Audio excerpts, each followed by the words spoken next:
ಎಲ್ಲರಿಗೂ ನಮಸ್ಕಾರ. ಆತ್ಮೀಯ 10ನೇ ತರಗತಿ ವಿದ್ಯಾರ್ಥಿಗಳೇ, ನಿಮ್ಮೆಲ್ಲರಿಗೂ ಬೆಳಗಿನ ಶುಭೋದಯವನ್ನು ಹೇಳ್ತಾ, ನನ್ನ ಹೆಸರು ಚನ್ನಬಸವೇಶ್ವರ ಕೆಸಿ, ಕನ್ನಡ ಭಾಷಾ ಶಿಕ್ಷಕರು, ಶ್ರೀ ರೇವಣಸಿದ್ದೇಶ್ವರ ಪ್ರೌಢಶಾಲೆ, ನಿಡಘಟ್ಟ, ಕಡೂರು ತಾಲೂಕು, ಚಿಕ್ಕಮಗಳೂರು ಜಿಲ್ಲೆ. ಇಲ್ಲಿ ನಾನು ಕರ್ತವ್ಯವನ್ನು ನಿರ್ವಹಿಸ್ತಾ ಇದ್ದೇನೆ. ಪ್ರೀತಿಯ ವಿದ್ಯಾರ್ಥಿಗಳೇ, ಇವತ್ತು ನಾವು ಈ ಎ.ಎನ್. ಮೂರ್ತಿರಾವ್ ಅವರು ರಚನೆ ಮಾಡಿರುವಂಥ ವ್ಯಾಘ್ರಗೀತೆ ಎಂಬ ಗದ್ಯಭಾಗವನ್ನು ನಾವು ಇವತ್ತು ಅಧ್ಯಯನ ಮಾಡೋಣ. ಅದಕ್ಕಿಂತ ಮುಂಚೆ ನೀವೆಲ್ಲರೂ ಕೂಡ ಪಠ್ಯಪುಸ್ತಕವನ್ನು ತೆರೆದು ಗಮನಿಸಬೇಕು. ನಾವು ಈಗ ಮೊದಲಾಗಿ ಕವಿ ಪರಿಚಯವನ್ನು ನಾವು ನೋಡ್ತಾ ಹೋಗೋಣ. ಎ.ಎನ್. ಮೂರ್ತಿರಾವ್ ಇವರು 1900ರಲ್ಲಿ ಜನಿಸ್ತಾರೆ. ಎಷ್ಟು ಜನಿಸ್ತಾರೆ ಇವರು? ಜನನ 1900, ಕ್ಷಮಿಸಿ,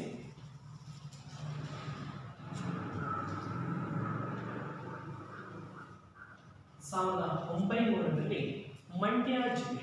ಯಾವ ಜಿಲ್ಲೆ?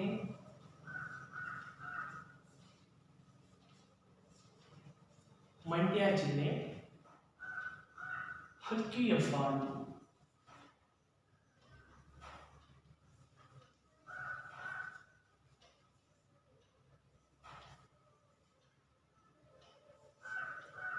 ಮಂಡ್ಯ ಜಿಲ್ಲೆಯ ಹಕ್ಕಿಯಬ್ಬಾಳಿ ಎಂಬ ಗ್ರಾಮದಲ್ಲಿ ಏನು ಮಾಡ್ತಾರೆ ಇವರು? ಜನಿಸ್ತಾರೆ. ಯಾರು? ಎ.ಎನ್. ಮೂರ್ತಿರಾವ್. ಇವರು 1900ರಲ್ಲಿ ಮಂಡ್ಯ ಜಿಲ್ಲೆಯ ಹಕ್ಕಿಯಬ್ಬಾಳಿಯಲ್ಲಿ ಇವರು ಜನಿಸ್ತಾರೆ. ಇವರ ಪೂರ್ಣವಾದ ಹೆಸರು ಅಂದರೆ ಇವರ ಪೂರ್ತಿ ಹೆಸರು ಹಕ್ಕಿಯಬ್ಬಾಳು ನರಸಿಂಹ ಮೂರ್ತಿರಾವ್. ಇವರ ಪೂರ್ಣ ಹೆಸರು ಹಕ್ಕಿಯಬ್ಬಾಳು ನರಸಿಂಹ ಮೂರ್ತಿರಾವ್. ಮೈಸೂರು ವಿಶ್ವವಿದ್ಯಾನಿಲಯದಲ್ಲಿ ಇವರು ಇಂಗ್ಲಿಷ್ ಪ್ರಾಧ್ಯಾಪಕರಾಗಿ ಸೇವೆಯನ್ನು ಸಲ್ಲಿಸ್ತಾರೆ. ಮೈಸೂರು ವಿಶ್ವವಿದ್ಯಾನಿಲಯದಲ್ಲಿ ಇಂಗ್ಲಿಷ್ ಪ್ರಾಧ್ಯಾಪಕರಾಗಿ ಸೇವೆಯನ್ನು ಸಲ್ಲಿಸ್ತಾರೆ. ಆಕಾಶವಾಣಿಯ ಸಹಾಯಕ ನಿರ್ದೇಶಕರಾಗಿಯೂ ಕೂಡ ಇವರು ಸೇವೆಯನ್ನು ಸಲ್ಲಿಸ್ತಾರೆ. ಕನ್ನಡ ಮತ್ತು ಸಂಸ್ಕೃತಿ ಇಲಾಖೆಯಲ್ಲಿ ನಿರ್ದೇಶಕರಾಗಿಯೂ ಕೂಡ ತಮ್ಮ ಸೇವೆಯನ್ನು ಸಲ್ಲಿಸಿದರೆ. ಆಧುನಿಕ ಕನ್ನಡದ ಬರಹ ಗದ್ಯ ಕವಿಗಳಲ್ಲಿ ಇವರು ಕೂಡ ಒಬ್ಬರು. ಇವರು ಹಗಲುಗನಸುಗಳು, ಅಲೆಯುವ ಮನ, ಅಪರ ವಯಸ್ಕನ ಅಮೆರಿಕ ಯಾತ್ರೆ, ಮಿನುಗು ಮಿಂಚು, ಪೂರ್ವ ಸೂರಿಗಳೊಡನೆ ಚಂಡಮಾರುತ ಮೊದಲಾದ ಕೃತಿಗಳನ್ನು ಇವರು ರಚನೆಯನ್ನು ಮಾಡಿದ್ದಾರೆ. ಇವರು ರಚನೆ ಮಾಡಿರುವಂತಹ ಬಹುಮುಖ್ಯ ಕೃತಿಗಳು ಯಾವ್ಯಾವು ಅಂತಂದರೆ ಹಗಲುಗನಸುಗಳು. ಮೊದಲನೆಯದು ಹಗಲುಗನಸುಗಳು, ಎರಡನೆಯದು ಅಲೆಯುವ ಮನ, ಮೂರನೇದು ಅಪರ ವಯಸ್ಕನ ಅಮೆರಿಕ ಯಾತ್ರೆ, ನಾಲ್ಕನೇದು ಮಿನುಗು ಮಿಂಚು, ಐದನೇದು ಪೂರ್ವ ಸೂರಿಗಳೊಡನೆ ಚಂಡಮಾರುತ. ಇವರು ರಚನೆ ಮಾಡಿರುವಂತಹ ಬಹುಮುಖ್ಯವಾಗಿರ್ತಕ್ಕಂಥ ಕೃತಿಗಳು ಇವಾಗಿದ್ದಾವೆ. ಚಿತ್ರಗಳು ಮತ್ತು ಪತ್ರಗಳು ಎಂಬ ಕೃತಿಗೆ ಕೇಂದ್ರ ಸಾಹಿತ್ಯ ಅಕಾಡೆಮಿ ಪ್ರಶಸ್ತಿ ದೊರಕಿದೆ. ಚಿತ್ರಗಳು ಪತ್ರಗಳು ಕೃತಿಗೆ ಕೇಂದ್ರ ಸಾಹಿತ್ಯ ಅಕಾಡೆಮಿ ಪ್ರಶಸ್ತಿ ದೊರಕಿದೆ. ದೇವರು ಎಂಬ ಕೃತಿಗೆ ಪಂಪ ಪ್ರಶಸ್ತಿ ದೊರಕಿದೆ. ಯಾವ ಕೃತಿಗೆ? ದೇವರು ಎಂಬ ಕೃತಿಗೆ ಮಕ್ಕಳೇ ಪಂಪ ಪ್ರಶಸ್ತಿ ಅನ್ನುವಂಥದ್ದು ಸಿಕ್ಕಿದೆ. ಮೈಸೂರು ವಿಶ್ವವಿದ್ಯಾನಿಲಯ ಗೌರವ ಡಿ.ಲಿಟ್ ಪದವಿಯನ್ನು ಕೂಡ ಕೊಟ್ಟು ಗೌರವವನ್ನು ಸಲ್ಲಿಸಿದೆ. 1948ರಲ್ಲಿ ಕೈವಾರದಲ್ಲಿ ಸಮಾವೇಶಗೊಂಡ 56ನೇ ಅಖಿಲ ಭಾರತ ಕನ್ನಡ ಸಾಹಿತ್ಯ ಸಮ್ಮೇಳನದ ಅಧ್ಯಕ್ಷತೆಯನ್ನು ಹೊಂದಿದ್ರು. ಎಷ್ಟನೇ ಸಮಾವೇಶವನ್ನು? ಅಖಿಲ ಭಾರತ ಕನ್ನಡ ಸಾಹಿತ್ಯ ಸಮ್ಮೇಳನ ಎಷ್ಟದು? 56ನೇ ಅಖಿಲ ಭಾರತ ಕನ್ನಡ ಸಾಹಿತ್ಯ ಸಮ್ಮೇಳನದ ಅಧ್ಯಕ್ಷತೆಯನ್ನು ಎ.ಎನ್. ಮೂರ್ತಿರಾವ್ ಅವರು, ಹಕ್ಕಿಯಬ್ಬಾಳು ನರಸಿಂಹ ಮೂರ್ತಿರಾವ್ ಅವರು ಹೊಂದಿದ್ರು. ಈಗ ಈ ಪಾಠದ ಮೌಲ್ಯ, ಆಶಯ ಅಂತಕ್ಕಂಥ ನಮಗೆ ತಿಳಿಸ್ಕೊಡುತ್ತೆ ಅಂದರೆ ಜೀವ ಜಗತ್ತು ವಿಸ್ತಾರವಾಯಿತು. ನೋಡಿ, ಜೀವ ಅಂತಂದರೆ ಈ ಪ್ರಾಣಿಗಳನ್ನು ಹೊಂದಿರುವಂತಹ ಮನುಷ್ಯರನ್ನ, ಪ್ರಾಣಿಗಳನ್ನು, ಇಡೀ ಜೀವ ಸಂಕುಲವನ್ನೇ ಹೊಂದಿರುವಂತಹ ಈ ಜಗತ್ತು, ಬ್ರಹ್ಮಾಂಡ ಅಂತಕ್ಕಂಥದ್ದೇನಿದೆ ಇದು ವಿಸ್ತಾರವಾಯಿತು ಅಂದರೆ ತುಂಬ ಅಗಲವಾಯಿತು ಮಕ್ಕಳೇ. ಇದಕ್ಕೆ ಮಿತಿ ಅಂತಕ್ಕಂಥದ್ದಿಲ್ಲ. ತುಂಬ ಬ್ರಹ್ಮಾಂಡ ಅಂತಕ್ಕಂಥ ಜಗತ್ತು ಅಂತಕ್ಕಂಥದ್ದು ತುಂಬ ವಿಶಾಲವಾಗಿರ್ತಕ್ಕಂಥ ಜಗತ್ತು ಮತ್ತು ವೈವಿಧ್ಯಮಯವಾಗಿರ್ತಕ್ಕಂಥದ್ದು, ಹಚ್ಚ ಹಸಿರಿನಿಂದ ಕೂಡಿರ್ತಕ್ಕಂಥ ಪ್ರಕೃತಿಯನ್ನು ಹೊಂದಿರುವಂತಹ, ಗಾಳಿ ನೀರು ಬೆಳಕನ್ನು ಹೊಂದಿರತಕ್ಕಂಥ, ಸುಗಂಧವನ್ನು ಹೊಂದಿರತಕ್ಕಂಥ ಪ್ರಕೃತಿ ಅಂತಕ್ಕಂಥದ್ದು ತುಂಬ ವೈವಿಧ್ಯಮಯವಾಗಿದೆ, ಸೌಂದರ್ಯವನ್ನು ಕಾಣುತ್ತೆ. ಪರಿಸರದಲ್ಲಿ ಎಲ್ಲ ಪ್ರಾಣಿಗಳು ಬದುಕುವ ಹಕ್ಕಿದೆ. ನೋಡಿ, ಈ ಪ್ರಕೃತಿಯಲ್ಲಿ ಎಲ್ಲ ಪ್ರಾಣಿ, ಕ್ರಿಮಿ ಕೀಟ ನರ ಪಕ್ಷಿಗಳಿಂದ ಹಿಡಿದು ಎಲ್ಲ ಪ್ರಾಣಿಗಳಿಗೂ ಕೂಡ ಬದುಕುವಂತಹ ಹಕ್ಕು ಅಂತಕ್ಕಂಥದ್ದು ಅವುಗಳನ್ನು ಹೊಂದಿದ್ದಾವೆ. ಅವುಗಳು ನಿಸರ್ಗನ್ಯವಂತೆ ಮಾಡ್ತವೆ. ಆದರೆ ಎಲ್ಲ ಪ್ರಾಣಿ ಪಕ್ಷಿಗಳು ನಿಸರ್ಗ ನಿಯಮದಂತೆ, ನಿಸರ್ಗ ಅಂದರೆ ಪ್ರಕೃತಿಯ ನಿಯಮದಂತೆ ಬಾಳ್ತವೆ. ಪರಿಸರ ಸಮತೋಲನದಲ್ಲಿ ಒಂದು ಮತ್ತೊಂದನ್ನು ಆಧರಿಸುವುದು ಅನಿವಾರ್ಯ ಮತ್ತು ವಾಸ್ತವ ಸಂಗತಿ. ನೋಡಿ, ಈ ಪರಿಸರದಲ್ಲಿ ಅವಲಂಬನೆ ಅಂತಕ್ಕಂಥದ್ದು ಇದು ವಾಸ್ತವ. ಅವಲಂಬನೆ ಅಂದರೆ ಒಂದನ್ನ ಒಂದು ಅವಲಂಬನೆಯನ್ನು ಮಾಡುತ್ತದೆ. ಈಗ ಉದಾಹರಣೆಯನ್ನು ತಗೊಂಡ್ರೆ ಹುಲ್ಲು ಮಿಡತೆ ಏನು ಮಾಡುತ್ತೆ, ಹುಲ್ಲನ್ನು ಅವಲಂಬಿಸಿರುತ್ತೆ. ಮಿಡತೆಯನ್ನ ಕಪ್ಪೆ ಅವಲಂಬಿಸಿರುತ್ತೆ, ಕಪ್ಪೆಯನ್ನ ಹಾವು ಅವಲಂಬಿಸಿರುತ್ತೆ, ಹಾವನ್ನು ಹದ್ದು ಅವಲಂಬನೆಯನ್ನು ಹೊಂದಿರುತ್ತೆ. ಅಂದರೆ ಇಲ್ಲಿ ಒಂದಕ್ಕೊಂದು ಆಹಾರ ಸರಪಳಿಯನ್ನ ಒಂದಕ್ಕೊಂದು ಅವಲಂಬನೆಯಲ್ಲಿ ಹೊಂದಿರ್ತವೆ. ಇದು ವಾಸ್ತವ ಸಂಗತಿ. ಇಂತಹ ಪರಿಸ್ಥಿತಿಯನ್ನು ಹಾಸ್ಯದ ನೆಲೆಯಲ್ಲಿ ತಿಳಿಸಿದಾಗ ಹಲವು ವೈಚಿತ್ರ್ಯಗಳು ತೋರಬಹುದು. ಪ್ರಾಣಿಗಳಿಗಿರುವ ಭಯ ಮತ್ತು ಸಹಜ ಜೀವನ ಧರ್ಮವಾಗಿಯೂ ತೋರಬಹುದು. ಅದರ ಮರ್ಮವನ್ನಂತ ವ್ಯಕ್ತಿ ಕೌಶಲದಿಂದ ಮೇಲ್ಗೈ ಸಾಧಿಸುವ ಬಗ್ಗೆ ವಿಶಿಷ್ಟವಾದದೆಂಬುದು ಧ್ವನಿತವಾಗಿದೆ. ಅಂದರೆ ಪಾಠದಲ್ಲಿ ನಾವೇನು ತಿಳಿತೀವಿ ಅಂದರೆ, ಪ್ರಾಣಿಗಳು, ಕ್ರಿಮಿಕೀಟಗಳು ಯಾವ ರೀತಿ ಒಂದನ್ನೊಂದು ಅವಲಂಬಿತವನ್ನಗೊಂಡಿದ್ದಾವೆ, ಯಾವ ರೀತಿ ಅವಲಂಬನೆಯಾಗಿದ್ದಾವೆ, ಪ್ರಕೃತಿಗೆ ಮಾನವ ಯಾವ ರೀತಿ ಅವಲಂಬನೆಯನ್ನು ಹೊಂದಿದ್ದಾನೆ, ಈ ಎಲ್ಲ ವಿಚಾರಗಳನ್ನು ನಾವು ಗಮನಿಸಿದಾಗ ಅದು ವೈಶಿಷ್ಟ್ಯಮಯವಾಗಿರ್ತಕ್ಕಂಥದ್ದು. ಯಾವ ರೀತಿ ಒಬ್ಬ ವ್ಯಕ್ತಿ, ಮಾನವ ಇಲ್ಲಿ ಮೇಲ್ಗೈ ಸಾಧಿಸ್ತಾನೆ, ಸಾಧನೆಯನ್ನು ಮಾಡ್ತಾನೆ ಅನ್ನೋದ್ರ ಬಗ್ಗೆ ಈ ಪಾಠ ನಮಗೆ ತಿಳಿಸಿಕೊಡುತ್ತೆ. ಮಕ್ಕಳೇ, A.N. ಮೂರ್ತಿರಾವ್ ಅವರ ಸಮಗ್ರ ಲಲಿತ ಪ್ರಬಂಧಗಳು ಸಂಕಲನದಿಂದ ವ್ಯಾಕರಗೀತೆ ಗದ್ಯ ಭಾಗವನ್ನು ಆಯ್ಕೆ ಮಾಡಿದ್ದಾರೆ. ವ್ಯಾಕರಗೀತೆ ಗದ್ಯ ಭಾಗವನ್ನು A.N. ಮೂರ್ತಿರಾವ್ ಅವರು ರಚನೆ ಮಾಡಿರುವಂತಹ ಸಮಗ್ರ ಲಲಿತ ಪ್ರಬಂಧಗಳು ಈ ಸಂಕಲನದಿಂದ ವ್ಯಾಕರಗೀತೆ ಪಾಠವನ್ನು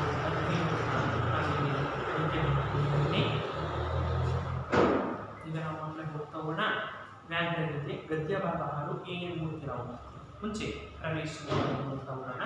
ಆಧುನಿಕ ಶಿಕ್ಷಣ ಕ್ಷೇತ್ರ ವಿಸ್ತಾರಗೊಂಡ ಸಾಹಿತ್ಯ ಕ್ಷೇತ್ರವು ಹೊಸ ಆಯಾಮಗಳನ್ನು ಹೊಂದುತ್ತಾ ಬಂದಿದೆ. ಅಂದರೆ ನಮ್ಮ ಸಮಾಜ ಅಂತಕ್ಕಂಥದ್ದು ಹಲವಾರು ರೀತಿಯಲ್ಲಿ ಒಂದಲ್ಲ ಒಂದೊಂದು ದಿವಸ ಏನಾಗುತ್ತೆ ಅಂತಂದರೆ ಬದಲಾವಣೆಗಳನ್ನು ಹೊಂದ್ತಾ ಹೋಗ್ತದೆ. ಸಮಾಜ ಅಂತಕ್ಕಂಥದ್ದು ಬದಲಾವಣೆಯನ್ನು ಹೊಂದ್ತಾ ಹೋಗ್ತಾ ಇದೆ. ಅದೇ ರೀತಿ ಈ ಸಾಹಿತ್ಯ ಕ್ಷೇತ್ರವು ದಿನನಿತ್ಯ ಏನಾಗ್ತಾ ಇದೆ ಅಂದರೆ ಬದಲಾವಣೆಯನ್ನು ಹೊಂದ್ತಾ ಹೋಗ್ತಾ ಇದೆ. ಕಾವ್ಯ, ನಾಟಕ ಎಂಬ ಬೆರಳಿಕೆಯಷ್ಟು ಪ್ರಕಾರಗಳನ್ನು ಹೊಂದಿದ್ದ ಕನ್ನಡ ಸಾಹಿತ್ಯವು ಆಧುನಿಕ ಶಿಕ್ಷಣದಲ್ಲಿ, ಅದರಲ್ಲೂ ಇಂಗ್ಲಿಷ್ ಸಾಹಿತ್ಯ ಸಾಮೀಪ್ಯದಿಂದ ಭಾವಗೀತೆ, ಜೀವನ ಚರಿತ್ರೆ, ಪ್ರಬಂಧಗಳು, ಸಂಶೋಧನಾತ್ಮಕ ಲೇಖನಗಳೇ ಮೊದಲಾದ ಅನೇಕ ಪ್ರಕಾರಗಳನ್ನು ಹೊಂದಿತು. ನೋಡಿ, ಇಲ್ಲಿ ಮೂಲಭೂತವಾಗಿ ಕನ್ನಡ ಸಾಹಿತ್ಯ ಕ್ಷೇತ್ರ ಬೆರಳೆಣಿಕೆಯಷ್ಟು ಸಾಹಿತ್ಯ ಕ್ಷೇತ್ರಗಳನ್ನು ಹೊಂದಿತ್ತು. ಕಾವ್ಯ ಆಗಿರ್ಬೋದು, ನಾಟಕಗಳಾಗಿರ್ಬೋದು, ಈ ರೀತಿ ಬೆರಳೆಣಿಕೆಯಷ್ಟು ಸಾಹಿತ್ಯ ಕ್ಷೇತ್ರವನ್ನು ಹೊಂದಿತ್ತು. ಈಗ ಈ ಶೈಕ್ಷಣಿಕ ದೃಷ್ಟಿಯಿಂದ, ಶೈಕ್ಷಣಿಕವಾಗಿ ಈ ಆಧುನಿಕ ಶಿಕ್ಷಣದಲ್ಲಿ ಅದರಲ್ಲೂ ಇಂಗ್ಲಿಷ್ ಸಾಹಿತ್ಯ ಸಮೀಪವಿರೋದ್ರಿಂದ, ಇಂಗ್ಲಿಷ್ ಸಾಹಿತ್ಯ ಇರೋದ್ರಿಂದ ಭಾವಗೀತೆಗಳಾಗಿರ್ಬೋದು, ಜೀವನ ಚರಿತ್ರೆಗಳಾಗಿರ್ಬೋದು, ಪ್ರಬಂಧಗಳಾಗಿರ್ಬೋದು, ಲಿಖಿತ ಸಾಹಿತ್ಯಗಳಾಗಿರ್ಬೋದು ಅಲ್ಲ, ಇವೆಲ್ಲವೂ ಕೂಡ ಪ್ರಬಂಧಗಳಾಗಿರ್ಬೋದು, ಇವೆಲ್ಲವೂ ಕೂಡ ಏನಾಗಿರ್ತದೆ ಸಾಹಿತ್ಯ ಕ್ಷೇತ್ರದಲ್ಲಿ ಒಟ್ಟುಗೂಡಿರ್ತಕ್ಕಂಥದ್ದನ್ನು ನಾವು ಕಾಣ್ತಾ ಹೋಗ್ತೇವೆ.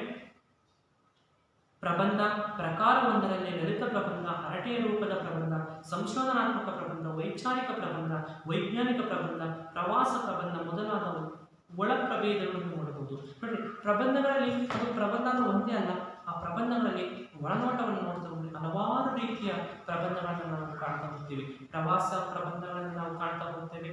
ಆಮೇಲೆ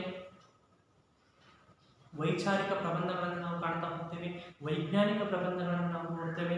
ಆಮೇಲೆ ಹರಟೆಯ ಪ್ರಬಂಧ, ಮಾತುಕತೆಯ ಪ್ರಬಂಧಗಳನ್ನು ನೋಡ್ತೀವಿ, ಸಂಶೋಧನೆಯ ಪ್ರಬಂಧಗಳನ್ನು ನೋಡ್ತೀವಿ. ಆಮೇಲೆ ಇನ್ನು ಹಲವಾರು ರೀತಿಯ ಪ್ರಕಾರಗಳನ್ನು ನಾವು ಪ್ರಬಂಧದಲ್ಲಿ ಕಾಣ್ತಾ ಹೋಗ್ತೇವೆ.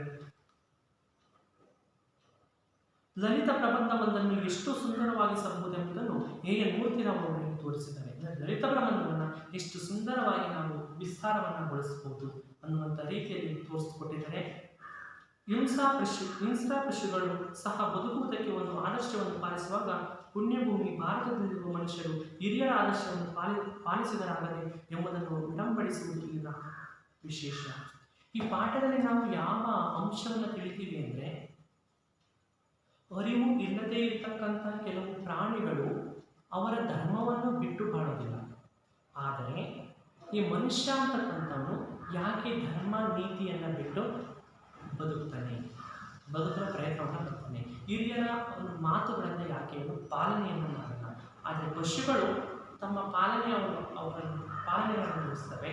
ಆದರೆ ಮನುಷ್ಯ ಪ್ರಾಣಿ ಯಾಕೆ ಪಾಲನೆಯನ್ನು ಮಾಡಲ್ಲ ಅನ್ನೋದ್ರ ಬಗ್ಗೆ ಪಾಠವನ್ನು ನೋಡಿ ತುಂಬ ವಿಸ್ತಾರವಾಗಿ ತಿಳಿಸ್ಕೊಟ್ಟಿದ್ದಾರೆ ಮಕ್ಕಳೇ.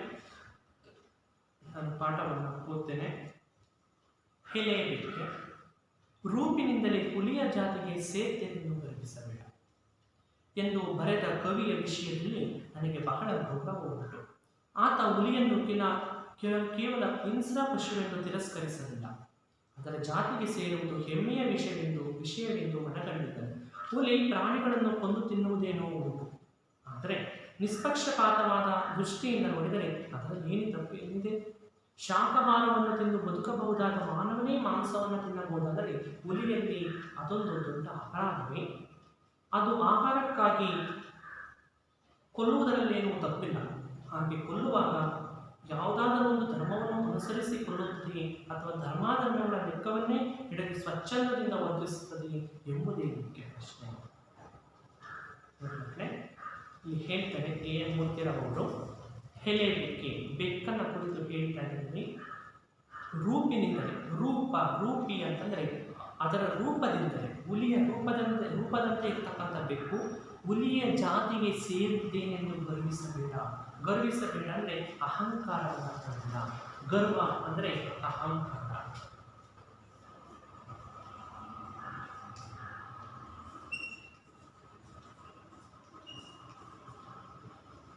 ಗರ್ವ ಅಂದರೆ ಅಹಂಕಾರ. ನೀನು ಹುಲಿಯ ರೀತಿಯಲ್ಲಿರ್ತಕ್ಕಂಥ ಮುಖವನ್ನು ಹೊಂದಿದ್ದೀನಿ ಅಂತ ನೀನು ಅಹಂಕಾರವನ್ನು ತಪ್ಪಬೇಡ ಎಂದು ಬರೆದ ಕವಿ ಈ ವಾಕ್ಯವನ್ನು ಬರೆದಿದ್ದು ಅದು ನನಗೆ ಬಹಳ ಗೌರವವನ್ನು ತರುತ್ತದೆ. ನಾನು ಅದನ್ನು ಗೌರವಿಸ್ತೀನಿ ಅಂತ ಹೇಳ್ತೇನೆ. ಆತ ಹುಲಿಯನ್ನು ಕೇವಲ ಹಿಂಸ್ರ ಪಶುವೆಂದು ತಿರಸ್ಕರಿಸಲಿಲ್ಲ. ಆ ಕವಿ ಹುಲಿ ಹಿಂಸ್ರ ಪಶು ಅಂದರೆ ಹಿಂಸೆಯನ್ನು ಕೊಡುವಂತಹ ಪಶು ಅಂದರೆ ಪ್ರಾಣಿ ಅಂತ ಅವನು ತಿರಸ್ಕರಿಸಲಿಲ್ಲ. ಅದರ ಜಾತಿಗೆ ಸೇರಿದ್ದಾನೆಂದು ಹೆಮ್ಮೆಯ ವಿಷಯವನ್ನು ಮನಗಂಡಿದ್ದದ್ದು. ಆದರೆ ಬೆಕ್ಕು ಕೂಡ ಹುಲಿಯ ಜಾತಿಗೆ ಸೇರಿದ್ದು ಅಂತ ಅವರೇನು ಮಾಡ್ತಾ ಇದ್ದಾರೆ ಅಂತಂದರೆ ಹೆಮ್ಮೆಯನ್ನು ಪಡ್ತಾ ಇದ್ದಾರೆ, ಸಂತೋಷವನ್ನು ಪಡ್ತಿದ್ದಾರೆ ಅನ್ನುವಂತಹ ಮಾತನ್ನು ಮನಗಂಡಿದ್ದು. ಹುಲಿ ಪ್ರಾಣಿಗಳನ್ನು ಕೊಂದು ತಿನ್ನುವುದೇನೋ ಉಂಟು. ಸರ್ವೇ ಸಾಮಾನ್ಯ ಹುಲಿ ಅಂತಕ್ಕಂಥದ್ದು ಶಾಕಾಹಾರ ಪ್ರಾಣಿ, ಅಂದರೆ ಮಾಂಸವನ್ನು ಭಕ್ಷಿಸುವಂತಹ ಪ್ರಾಣಿಗಳು. ಅದು ಶಾಕಾಹಾರವನ್ನು ತಿಂದು ಬದುಕುವುದೇನೋ ಅದು ಸಾಮಾನ್ಯ. ಪ್ರಾಣಿ ಹುಲಿ ಅಂತಕ್ಕಂಥ ಶಾಕಾಹಾರವನ್ನು ತಿಂದು ಬದುಕುವುದು ಸಾಮಾನ್ಯ. ಆದರೆ ನಿಷ್ಪಕ್ಷವಾದ ದೃಷ್ಟಿಯಿಂದ ನೋಡಿದರೆ ಅದರಲ್ಲಿ ತಪ್ಪಿದೆ. ಆದರೆ ಧರ್ಮ ದೃಷ್ಟಿಯಿಂದ ನೋಡಿದರೆ ಹುಲಿಯದು ಯಾವುದೇ ರೀತಿಯ ತಪ್ಪು ಇಲ್ಲ. ಅದು ಮಾಂಸವನ್ನು ತಿಂದು ಬದುಕುವುದರಲ್ಲಿ ಹುಲಿಯದು ಯಾವುದೇ ರೀತಿಯ ತಪ್ಪು ಅಂತಕ್ಕಂಥದ್ದು ಇಲ್ಲ.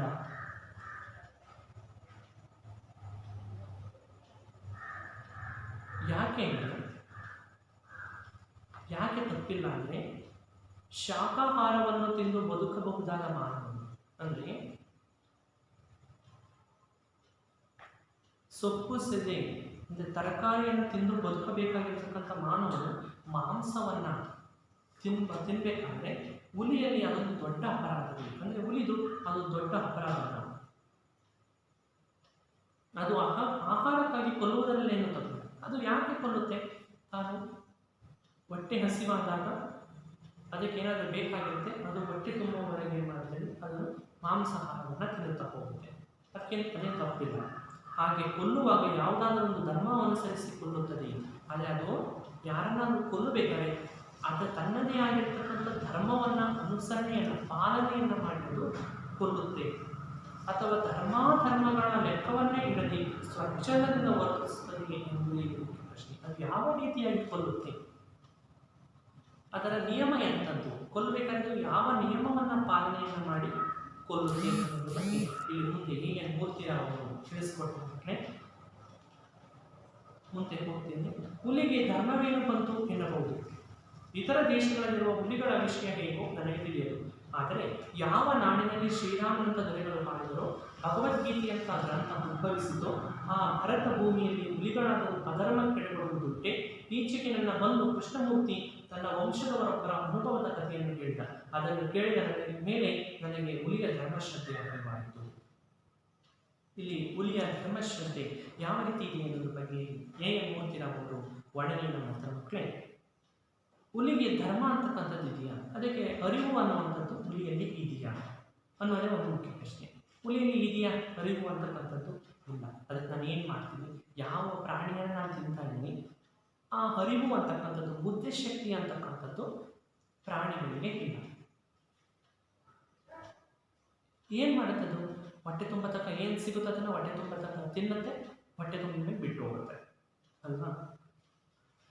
ಇತರೆ ದೇಶಗಳು ಅಂದರೆ ಬೇರೆ ಬೇರೆ ದೇಶಗಳಲ್ಲಿರುವ ವಿಷಯ, ಹುಲಿಗಳ ವಿಷಯ ನನಗೆ ಗೊತ್ತಿಲ್ಲ. ಇಲ್ಲಿ ಎನ್ ಮೂರ್ತಿರಾವ್ ಅವರು ಹೇಳ್ತಾರೆ, ಬೇರೆ ಬೇರೆ ದೇಶಗಳಲ್ಲಿರ್ತಕ್ಕಂಥ ಹುಲಿಗಳ ಬಗ್ಗೆ ನನಗೆ ಗೊತ್ತಿಲ್ಲ. ಆದರೆ ಯಾವ ನಾಡಿನಲ್ಲಿ ಶ್ರೀರಾಮನಂತ ದೊರೆಗಳು ಹಾಡಿದರು, ಯಾವ ನಾಡಿನಲ್ಲಿ ಶ್ರೀರಾಮನಂತ ದೊರೆಗಳು ಹಾಡಿದರು, ಭಗವದ್ಗೀತೆಯ ಗ್ರಂಥ ಅಂತಕ್ಕಂಥದ್ದು ಉದ್ಭವಿಸಿತೋ ಆ ಭರತ ಭೂಮಿಯಲ್ಲಿ ಹುಲಿಗಳಾದರೂ ಅಧರ್ಮಕ್ಕೆ ಎಡೆಗೊಡುವುದಂತೆ ಎಂತಹ ಶ್ರೀರಾಮನಂತಹ ದೊರೆಗಳ ಹಾಡಿದರು, ಭಗವದ್ಗೀತೆಯಂತಹ ಗ್ರಂಥ ಉದ್ಭವಿಸಿತು, ಅಂತಹ ನಾಡಿನಲ್ಲಿ, ಅಂತಹ ಪುಣ್ಯ ಭೂಮಿಯಲ್ಲಿ ಹುಲಿಗಳು ಕೂಡ ಅಧರ್ಮವನ್ನು ಪಾಲಿಸ್ತವ, ಧರ್ಮವನ್ನು ಬಿಟ್ಟು ಅಧರ್ಮವನ್ನು ಪಾಲಿಸ್ತವ?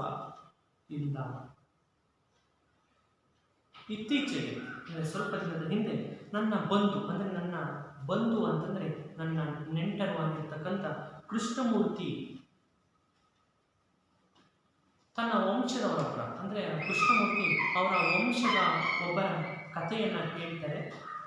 ಅದನ್ನು ಕೇಳಿದ ಮೇಲೆ, ಆ ಕಥೆಯನ್ನು ಕೇಳಿದ ಮೇಲೆ ಎನ್ ಮೂರ್ತಿರಾವ್ ಅವರಿಗೆ ಹುಲಿಯ ಧರ್ಮಶ್ರದ್ಧೆಯ ಅರಿವಾಗುತ್ತೆ. ಹುಲಿಯ ಧರ್ಮ ಅಂತಕ್ಕಂಥದ್ದು ಏನು, ಅದು ಯಾವ ರೀತಿ ಇರುತ್ತೆ, ಅದರ ಶ್ರದ್ಧೆ ಹೆಂಗೆ ಇತ್ತು ಅನ್ನೋದ್ರ ಬಗ್ಗೆ ಅವರಿಗೆ ಅರಿವು ಅಂತಕ್ಕಂಥದ್ದಾಗುತ್ತೆ. ಕೃಷ್ಣಮೂರ್ತಿಯ ಅಜ್ಜಂದಿರು ತುಮಕೂರು ಜಿಲ್ಲೆಯ ಒಂದು ಹಳ್ಳಿಗಳು. ಅಂದರೆ ಎನ್ ಮೂರ್ತಿರಾವ್ ಅವರ ನೆಂಟರಾವ್ ಕೃಷ್ಣಮೂರ್ತಿ ಅಂತಕ್ಕಂಥವರು, ಅವರ ಅಜ್ಜಂದು, ಆ ಕೃಷ್ಣಮೂರ್ತಿಯ ಅಜ್ಜಂದು ತುಮಕೂರು ಜಿಲ್ಲೆಯ ಒಂದು ಹಳ್ಳಿಯವರು, ಅಂದರೆ ತುಮಕೂರು ಜಿಲ್ಲೆಯಲ್ಲಿರ್ತಕ್ಕಂಥ ಒಂದು ಪುಟ್ಟ ಗ್ರಾಮದವರು. ಅವರ ಹಿರಿಯರು ಸಣ್ಣದೊಂದು ಸಂಸ್ಥಾನದಲ್ಲಿ ಮಂತ್ರಿಯಾಗಿದ್ದರು. ಅಂದರೆ ಅವರ ಅಜ್ಜರ ಹಿರಿಯರು ಸಣ್ಣದೊಂದು ಸಂಸ್ಥಾನದಲ್ಲಿ, ಸಂಸ್ಥಾನ ಅಂತಂದರೆ ಸಣ್ಣದೊಂದು ಸಂಸ್ಥಾನ ಅಂತಂದರೆ ಒಂದು ಆಡಳಿತ ಪ್ರದೇಶ, ರಾಜರ ಆಡಳಿತ ಪ್ರದೇಶ ಇರ್ಬೋದು. ಆ ಸಂಸ್ಥಾನದಲ್ಲಿ ಮಂತ್ರಿಯಾಗಿ ಕಾರ್ಯವನ್ನು ನಿರ್ವಹಿಸ್ತಾ ಇದ್ದರು. ತಮ್ಮ ರಾಜಭಕ್ತಿಗಾಗಿ ಹೆಸರು ಪಡೆದವರು, ಅಂದರೆ ರಾಜರಿಂದ ಭಕ್ತಿಯಲ್ಲಿ ಹೆಸರನ್ನು ಪಡೆದಿರ್ತಕ್ಕಂಥವರು ತಮ್ಮ ಕಥಾನಾಯಕರ ಕಾಲಕ್ಕೆ ಮಂತ್ರಿತ್ವ ಹೋಗಿ ಕೇವಲ ಶಾನುಭೋಗಕ್ಕೆ ಮಾತ್ರ ಉಳಿದಿತ್ತು. ಆಗ ಅವಾಗಿಂದಲೂ ಮಂತ್ರಿಯಾಗಿದ್ದರು, ಈಗ ಶಾನುಭೋಗಕ್ಕೆ ಮಾತ್ರ ಉಳ್ಕೊಂಡಿತ್ತು. ಶಾನುಭೋಗಿಕೆ ಅಂದ್ರೇನು?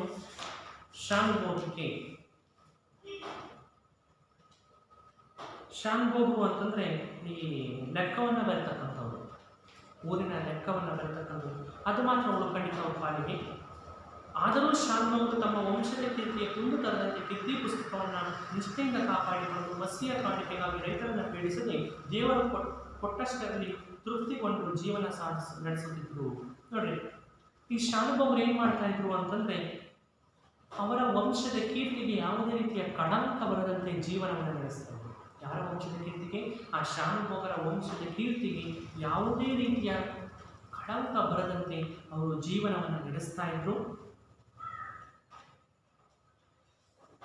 ನಿಷ್ಠೆಯಿಂದ ಕೀರ್ತಿ ಪುಸ್ತಕ ಅಂತಂದರೆ ಲೆಕ್ಕವನ್ನು ಬರೆಯುವಂತಹ ಪುಸ್ತಕ ಅಂತ. ಕೀರ್ತಿ ಪುಸ್ತಕ ಅಂದರೆ ಲೆಕ್ಕವನ್ನು ಬರೆಯತಕ್ಕಂಥ ಪುಸ್ತಕ. ಮಸಿಯ ಕಾಣಿಕೆ ಅಂದರೆ ಕಂದಾಯ ವಸೂಲಿ ಮಾಡತಕ್ಕಂಥ ಸಂದರ್ಭದಲ್ಲಿ, ಮಸಿ ಕಾಣಿಕೆ ಅಂದರೆ ಕಂದಾಯ ವಸೂಲಿ ಮಾಡತಕ್ಕಂಥ ಸಮಯದಲ್ಲಿ ಶಾನುಭೋಗರು ರೈತರಿಂದ ಪಡೆಯುತ್ತಿದ್ದ ಕಿರು ಕಾಣಿಕೆ, ಅಂದರೆ ಆ ಊರಿನ ಮುಖಂಡರು, ಶಾನುಭೋಗರು ಅಂದರೆ ಊರಿನ ಮುಖಂಡರು ರೈತರಿಂದ ಪಡ್ಕೊಳ್ತಕ್ಕಂಥ ಒಂದು ಸಣ್ಣದಾಗಿರ್ತಕ್ಕಂಥ ಒಂದು ಕಿರು ಕಾಣಿಕೆ, ಅದು ಶಾನುಭೋಗರದ್ದು. ಆ ಶಾನುಭೋಗರು ಏನು ಮಾಡ್ತಾ ಇದ್ರು ಅಂದರೆ, ರೈತರಿಗೆ ನೀನು ಇಷ್ಟೇ ಕೊಡಬೇಕು ಅಂತ ಅವರು ಪೀಡಿಸ್ತಾ ಇಲ್ಲ, ಜನರಿಗೆ ತೊಂದರೆಯನ್ನು ಕೊಡ್ತಾ ಇಲ್ಲ. ಪ್ರೀತಿಯಿಂದ ಜನರು ಎಷ್ಟನ್ನು ಕೊಡ್ತಾರೋ ಅಷ್ಟನ್ನು ಸ್ವೀಕರಿಸಿ ಅವರು ಜೀವನವನ್ನು ನಡೆಸ್ತಾ ಇದ್ರು. ಅವರ ಭಾಗಕ್ಕೆ ಕೀರ್ತಿ ಪುಸ್ತಕ ಕೇವಲ ಜೀವನದ ಆಧಾರವನ್ನು, ಯಾರ ಭಾಗಕ್ಕೆ? ಈ ಶಾನುಭೋಗರ ಭಾಗಕ್ಕೆ ಕೀರ್ತಿ ಪುಸ್ತಕ ಬರೀ ಜೀವನದ ಆಧಾರ ಅಷ್ಟೇ ಆಗಿರಲಿಲ್ಲ, ಅದು ರಾಜ ಭಕ್ತಿಯ ಲಾಂಛನವಾಗಿತ್ತು. ಅಂದರೆ ರಾಜರ ಭಕ್ತಿಯಿಂದ ಕೊಟ್ಟಿರ್ತಕ್ಕಂಥ ಲಾಂಛನ ಅಂದರೆ ಉಡುಪು, ಲಾಂಛನ.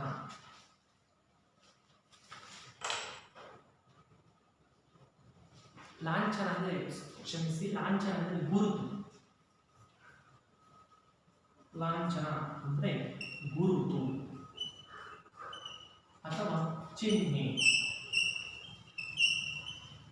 ರಾಜಭಕ್ತಿಯ ಚಿಹ್ನೆ ಆಗಿತ್ತು, ಗುರುತಾಗಿತ್ತು ಯಾವುದು? ಕೀರ್ತಿ ಪುಸ್ತಕ ಅನ್ನುವಂಥದ್ದು. ಮುಂದೆ ಹೋಗ್ತೇನೆ. ಒಂದು ಬಾರಿ ಅವರು ಇರಸಾಲಿಗಾಗಿ ಚಿಕ್ಕನಾಯಕನಹಳ್ಳಿಗೆ ಹೋಗಿದ್ರು. ಖಜಾನೆಗೆ ಹಣ ಕಟ್ಟಿ ಸ್ನೇಹಿತರನ್ನು ನೋಡಿಕೊಂಡು ಅಲ್ಲಿಂದ ವಾಪಸ್ಸು ಹೊರಡುವ ವೇಳೆಗೆ ಸಂಜೆ 6 ಗಂಟೆ ಆಗಿತ್ತು. ಅವರು ತಮ್ಮ ಹಳ್ಳಿಯನ್ನು ತಲುಪಬೇಕಾದರೆ ಮದಲಿಂಗನ ಕಣಿವೆಯನ್ನು ದಾಟಿ ಹೋಗಬೇಕು. ಕಾಡು ದಾರಿ ಆದರೂ ಬೆಳದಿಂಗಳ ದಿನ. ಸ್ವಲ್ಪ ದೊಡ್ಡ ಹೆಜ್ಜೆ ಹಾಕಿದರೆ ಊಟದ ಹೊತ್ತಿಗೆ ಊರು ಸೇರಿಕೊಳ್ಳಬಹುದು ಎಂದುಕೊಂಡು ಬೇಗ ಬೇಗ ನಡೆದರು. ಆದರೂ ಕಣಿವೆಗೆ ಬರುವ ವೇಳೆಗೆ ಆಗಲೇ ರಾತ್ರಿ ಹೆಜ್ಜೆ ಇಟ್ಟಿತ್ತು. ಹಸಿವಿನ ಜೊತೆಗೆ ಭಯವೂ ಸೇರಿ ಅವರ ಕಾಲು ಮತ್ತಷ್ಟು ಚುರುಕಾಯಿತು. ನೋಡಿ, ಈ ಶಾನುಭೋಗರು ಒಂದು ಬಾರಿ ಏನಾಗುತ್ತೆ ಅಂದರೆ ಇರಸಾಲಿಗಾಗಿ ಚಿಕ್ಕನಾಯಕನಹಳ್ಳಿಗೆ ಹೋಗ್ತಾರೆ. ಅಂದರೆ ರೈತರಿಂದ ಸಂಗ್ರಹಿಸಿರ್ತಕ್ಕಂಥ ಹಣವನ್ನು ಖಜಾನೆಗೆ ಕಟ್ಟಲು, ಖಜಾನೆ ಅಂತಂದರೆ ಬ್ಯಾಂಕ್ ಆಗಿರ್ಬೋದು, ಖಜಾನೆಗೆ ಕಟ್ಟಲು ಏನು ಮಾಡ್ತಾರೆ ಅಂದರೆ ಪೇಟೆಗೆ ಹೋಗಿದ್ರು, ಚಿಕ್ಕನಾಯಕನಹಳ್ಳಿಗೆ ಹೋಗಿದ್ರು. ಅಂದರೆ ರೈತರಿಂದ ವಸೂಲಿ ಮಾಡಿರುವಂತಹ ಹಣವನ್ನು ಖಜಾನೆಗೆ ಕಟ್ಟಲು ಏನು ಮಾಡಿದ್ರು ಅಂತಂದರೆ ಚಿಕ್ಕನಾಯಕನಹಳ್ಳಿಗೆ ಹೋಗಿದ್ರು.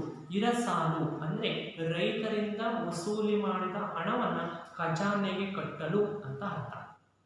ರೈತರಿಂದ ವಸೂಲಿ ಮಾಡಿರ್ತಕ್ಕಂಥ ಹಣವನ್ನು ಖಜಾನೆಗೆ ಕಟ್ಟಲು ಚಿಕ್ಕನಾಯಕನಹಳ್ಳಿಗೆ ಹೋಗಿದ್ರು. ಖಜಾನೆಗೆ ಹಣವನ್ನು ಕಟ್ಟಿದ್ರು, ಅಂದರೆ ಬ್ಯಾಂಕಿಗೆ ಹಣವನ್ನು ಕಟ್ಟಿದ್ರು. ಹಾಗೆ ತಮ್ಮ ಸ್ನೇಹಿತರನ್ನು ನೋಡ್ಕೊಂಡು ಬರೋಣ ಅಂತ ಹೋಗ್ತಾರೆ. ಯಾಕಂದರೆ ಚಿಕ್ಕನಾಯಕನಹಳ್ಳಿಯಲ್ಲಿ ಅವರ ಸ್ನೇಹಿತರು ಇದ್ರು ಕೂಡ ಇದ್ರನ, ಅವರನ್ನು ನೋಡಿಕೊಂಡು ಬರೋಣ ಅಂತ ಅಲ್ಲಿಂದ ವಾಪಸ್ಸು ನೋಡಿಕೊಂಡ್ರು. ಅಲ್ಲಿಂದ ವಾಪಸ್ಸು ತಮ್ಮ ಊರಿಗೆ ಹೋಗಬೇಕಾದ್ರೆ ಸಂಜೆ 6 ಗಂಟೆ ಆಗಿತ್ತು. ಅವರ ಊರಿಗೆ ಹೊರಟಾಗ ಎಷ್ಟು ಗಂಟೆ ಆಗಿತ್ತು ಮಕ್ಕಳೇ? ಸಂಜೆ 6 ಗಂಟೆ ಆಗಿತ್ತು. ಅವರು ತಮ್ಮ ಊರನ್ನು, ತಮ್ಮ ಗ್ರಾಮವನ್ನು ಸೇರಬೇಕು ಅಂತಂದರೆ ಒಂದು ಕಣಿವೆಯನ್ನು ದಾಟಿ ಹೋಗಬೇಕಾಗಿತ್ತು. ಆ ಕಣಿವೆ ಮದಲಿಂಗನ ಕಣಿವೆ. ಆ ಕಣಿವೆಯ ಹೆಸರೇನು? ಮದಲಿಂಗನ ಕಣಿವೆ. ಈ ಮದಲಿಂಗನ ಕಣಿವೆಯನ್ನು ದಾಟಿ ತಮ್ಮ ಊರನ್ನು ಸೇರಬೇಕಾಗಿತ್ತು. ಯಾರು? ಶಾನುಭೋಗರು ಮದಲಿಂಗನ ಕಣಿವೆಯನ್ನು ದಾಟಿ ತಮ್ಮ ಊರನ್ನು ಸೇರಬೇಕಾಗಿತ್ತು. ಕಾಡುದಾರಿ, ಬೆಳದಿಂಗಳ ದಿನ. ಅಂದರೆ ಆ ಮದಲಿಂಗನ ಅವ್ರ ಊರಿಗೆ ಹೋಗಬೇಕು ಅಂತಂದರೆ ಕಾಡು ದಾರಿಯಲ್ಲಿ ಹೋಗಬೇಕಾಗಿತ್ತು. ಆದರೆ ಬೆಳದಿಂಗಳ ದಿನ, ಬೆಳದಿಂಗಳು ಅಂದರೆ ಚಂದ್ರ ಮೂಡಿದ್ದವಾಗ. ಸ್ವಲ್ಪ ದೊಡ್ಡ ಹೆಜ್ಜೆ ಹಾಕಿದರೆ ಊಟದ ಹೊತ್ತಿಗೆ ಊರು ಸೇರಿಕೊಳ್ಬಹುದು. ಅವರ ಮನಸ್ಸಿನಲ್ಲಿ ಒಂದು ಆಲೋಚನೆ ಮಾಡಿದ್ದು, ಸ್ವಲ್ಪ ದೊಡ್ಡ ಹೆಜ್ಜೆ ಅಂದರೆ ಜೋರಾಗಿ ಒಂದು ಸ್ವಲ್ಪ ನಡೆದರೆ ಊಟದ ಹೊತ್ತಿಗೆ, ಅಂದರೆ ಊಟದ ಸಮಯದ ಹೊತ್ತಿಗೆ ನಾನು ಊರನ್ನು, ಮನೆಯನ್ನು ಸೇರ್ಬೋದು ಅಂತ ಹೊರಡ್ತಾರೆ. ನಿಂತ್ಕೊಂಡು ಬೇಗ ಬೇಗ ನಡೆದರು. ಆದರೂ ಕಣಿವೆಗೆ ಬರುವ ವೇಳೆಗೆ ರಾತ್ರಿ ಹೆಜ್ಜೆ ಇಟ್ಟಿತ್ತು. ಆದರೆ ಆ ಮದಲಿಂಗನ ಕಣಿವೆಯ ಹತ್ತಿರ ಬರುವ ಅಷ್ಟೊತ್ತಿಗೆ ರಾತ್ರಿ ಆಗಿತ್ತು. ಮದಲಿಂಗನ ಕಣಿವೆಯ ಬಳಿಗೆ ಬರುವಷ್ಟೊತ್ತಿಗೆ ರಾತ್ರಿ ಆಗಿಬಿಟ್ಟಿತ್ತು. ಹಸಿವು ಕೂಡ ಆಗಿತ್ತು. ಆದರೆ ಆ ಹಸಿವಿನ ಜೊತೆಗೆ, ಹಸು ಅಂದರೆ ದನಗಳಲ್ಲ, ಹಸು ಅಂತಂದರೆ ಹಸಿವಿನ ಜೊತೆಗೆ ಭಯವೂ ಹೆಚ್ಚಾಯಿತು. ಯಾಕಂದರೆ ಕತ್ತಲಾಗಿದೆ, ಒಬ್ಬರೇ ಹೋಗ್ತಕ್ಕಂಥದ್ದು. ನಾವೇನಾದ್ರೂ ಒಬ್ಬರೇ ಹೋಗ್ಬೇಕಾದ್ರೆ ನಮಗೆ ಕತ್ತಲಲ್ಲಿ ನಮಗೆ ಭಯ ಆಗಲ್ಲ. ಅದೇ ರೀತಿ ಅವರಿಗೂ ಕೂಡ ಭಯ ಆಯಿತು. ಅವರ ಕಾಲು ಮತ್ತಷ್ಟು ಚುರುಕಾಯಿತು. ಅವರು ಏನು ಮಾಡಬೇಕಂತ ಹೇಳಿದ್ರೆ ಮತ್ತೆ ಭಯ, ಮತ್ತೆ ಹಸಿವೂ ಇದೆ, ಭಯವೂ ಸೇರಿ ಮತ್ತಷ್ಟು ಜೋರಾಗಿ ನಡೆಯುವುದಕ್ಕೆ ಅವರು ಶುರು ಮಾಡ್ತಾರೆ ಮಕ್ಕಳೇ. ಮುಂದೆ ಹೋಗ್ತೇನೆ. ರಸ್ತೆಗೆ ಸ್ವಲ್ಪ ದೂರದಲ್ಲೇ ಇದ್ದ ಗುಹೆಯಲ್ಲಿ ಹುಲಿಯೊಂದು ಮಲಗಿತ್ತು. ದಿನವೆಲ್ಲ ನಿದ್ದೆ ಮಾಡಿ ಆಗ ತಾನೇ ಆ ಕಡೆ ಸುತ್ತ ಎದ್ದ ಹುಲಿಗೆ ತನ್ನ ಹೊಟ್ಟೆ ಬರಿದಾಗಿದೆ ಎಂದು ಭಾಸವಾಯಿತು. ವಿಧಿಯ ಆಹಾರಕ್ಕೆ ಏನನ್ನು ಒದಗಿಸುವುದು ಎಂದು ಯೋಚಿಸುತ್ತಾ ಒಂದೆರಡು ಸಾರಿ ಮುಯಿ ಮರಿದು ಹೊರಟಿತು. ಬಂಡೆಗಳ ಮರೆಯಲ್ಲಿ ನಡೆಯುತ್ತಿದ್ದಾಗ ಇದ್ದಕ್ಕಿದ್ದ ಹಾಗೆಯೇ ಮಧುರವಾದ ಗಂಧವೊಂದು ಅದರ ಘ್ರಾಣೇಂದ್ರಿಯವನ್ನು ಆಕ್ರಮಿಸಿತು. ಆ ಸುವಾಸನೆಯ ಜಾಡನ್ನೇ ಹಿಡಿದು ನಿಶ್ಶಬ್ದವಾಗಿ ಹುಲಿಯು ನಡೆಯುತ್ತಾ ರಸ್ತೆಯ ಬಳಿಗೆ ಬಂದು ಶಾನುಭೋಗರನ್ನು ಕಂಡಿತು. ಅವರ ದುಂಡಾದ ಶರೀರವನ್ನು ನೋಡಿ ಹುಲಿಗೆ ಪರಮಾನಂದವಾಯಿತು. ಹುಲಿಯ ಆನಂದಕ್ಕೆ ಕೊರತೆ ಹೊಂದಿತ್ತು. ಆ ಶಾನುಭೋಗರು ಹುಲಿಗೆ ಅಭಿಮುಖರಾಗಿರದೆ ಅದರ ಕಡೆಗೆ ಬೆನ್ನು ತಿರುಗಿಸಿ ನಡೆಯುತ್ತಿದ್ದರು. ಯಾರನ್ನೇ ಆಗಲಿ ಭರತಖಂಡದ ಹುಲಿಗಳು ಹಿಂದಿನಿಂದ ಹಾರಿ ಕೊಲ್ಲುವುದಿಲ್ಲ. ಶತ್ರುವನ್ನಾದರೂ ಸರಿಯೇ ಆತ ಬೆನ್ನು ತಿರುಗಿಸಿರುವಾಗ ಕೊಲ್ಲುವುದು ಧರ್ಮವಲ್ಲವಷ್ಟೇ. ಇಲ್ಲಿ ಹೇಳ್ತಾರೆ, ಏನು ಗೊತ್ತಿರೋವರು, ರಸ್ತೆಗೆ ಸ್ವಲ್ಪ ದೂರದಲ್ಲಿ, ಅಂದರೆ ಆ ಬಂಡಿ ಜಾಡಿತ್ತಲ್ಲ, ಕಾಡು ದಾರಿತ್ತಲ್ಲ, ಅದರ ಸ್ವಲ್ಪ ದೂರದಲ್ಲಿ ಒಂದು ಗುಹೆಯಲ್ಲಿ ಹುಲಿ ಮಲಗಿತ್ತು. ಒಂದು ಗುಹೆಯಲ್ಲಿ ರಸ್ತೆಯ ಬಂಡಿ ಚಾಡಿದೆಯಲ್ಲ, ಆ ರಸ್ತೆಯ ಪಕ್ಕದಲ್ಲಿ ಒಂದು ಸಣ್ಣ ಗುಹೆ ಇತ್ತು. ಆ ಗುಹೆಯಲ್ಲಿ ಹುಲಿ ಮಲಗಿತ್ತು. ದಿನವೆಲ್ಲ ಬೆಳಗಿನಿಂದ ಎಲ್ಲ ನಿದ್ದೆ ಮಾಡಿ ಆಗ ತಾನೇ ಆಕಳಿಸ್ತಾ ಇತ್ತು. ನಾವು ಎದ್ದಬೇಕಾದ್ರೆ ಆಕಳಿಸುತ್ತಾ ಎದ್ದಾಳಲ್ವ, ಅದೇ ರೀತಿ ಆ ಹುಲಿಯು ತಾನೇ ಆಕಳಿಸ್ತಾ ಇದ್ದಂತು. ಎದ್ದ ತಕ್ಷಣ ಅದಕ್ಕೆ ಗೊತ್ತಾಯ್ತು ನನ್ನ ಹೊಟ್ಟೆ ಖಾಲಿ ಆಗಿದೆ ಅಂತ, ನನಗೆ ಹಸಿವಾಗಿದೆ ಅಂತ ಅದು ಗೊತ್ತಾಯ್ತು.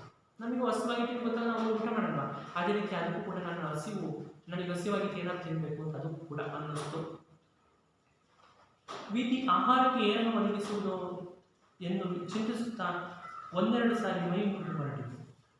ಅದೇನು ಮಾಡ್ತು ಅಂದರೆ ವಿಧಿ ಅಂತಂದರೆ ದೇವರು, ವಿಧಿ ಅಂದರೆ ದೇವರು. ಇವನು ದೇವರು ನನಗೆ ಏನೋ ಆಹಾರವನ್ನು ಕೊಡಿಸ್ತಾನೋ, ನಾವೇನಾರು ಹೊರಟಿದ್ರೆ ಅಯ್ಯೋ ಇವತ್ತು ದೇವರು ನಮಗೆ ಸಿಗುತ್ತೋ ಇಲ್ವೋ ಅಂತ ಅನುಮಾನದಿಂದ ಹೋಗ್ತೇವೆ.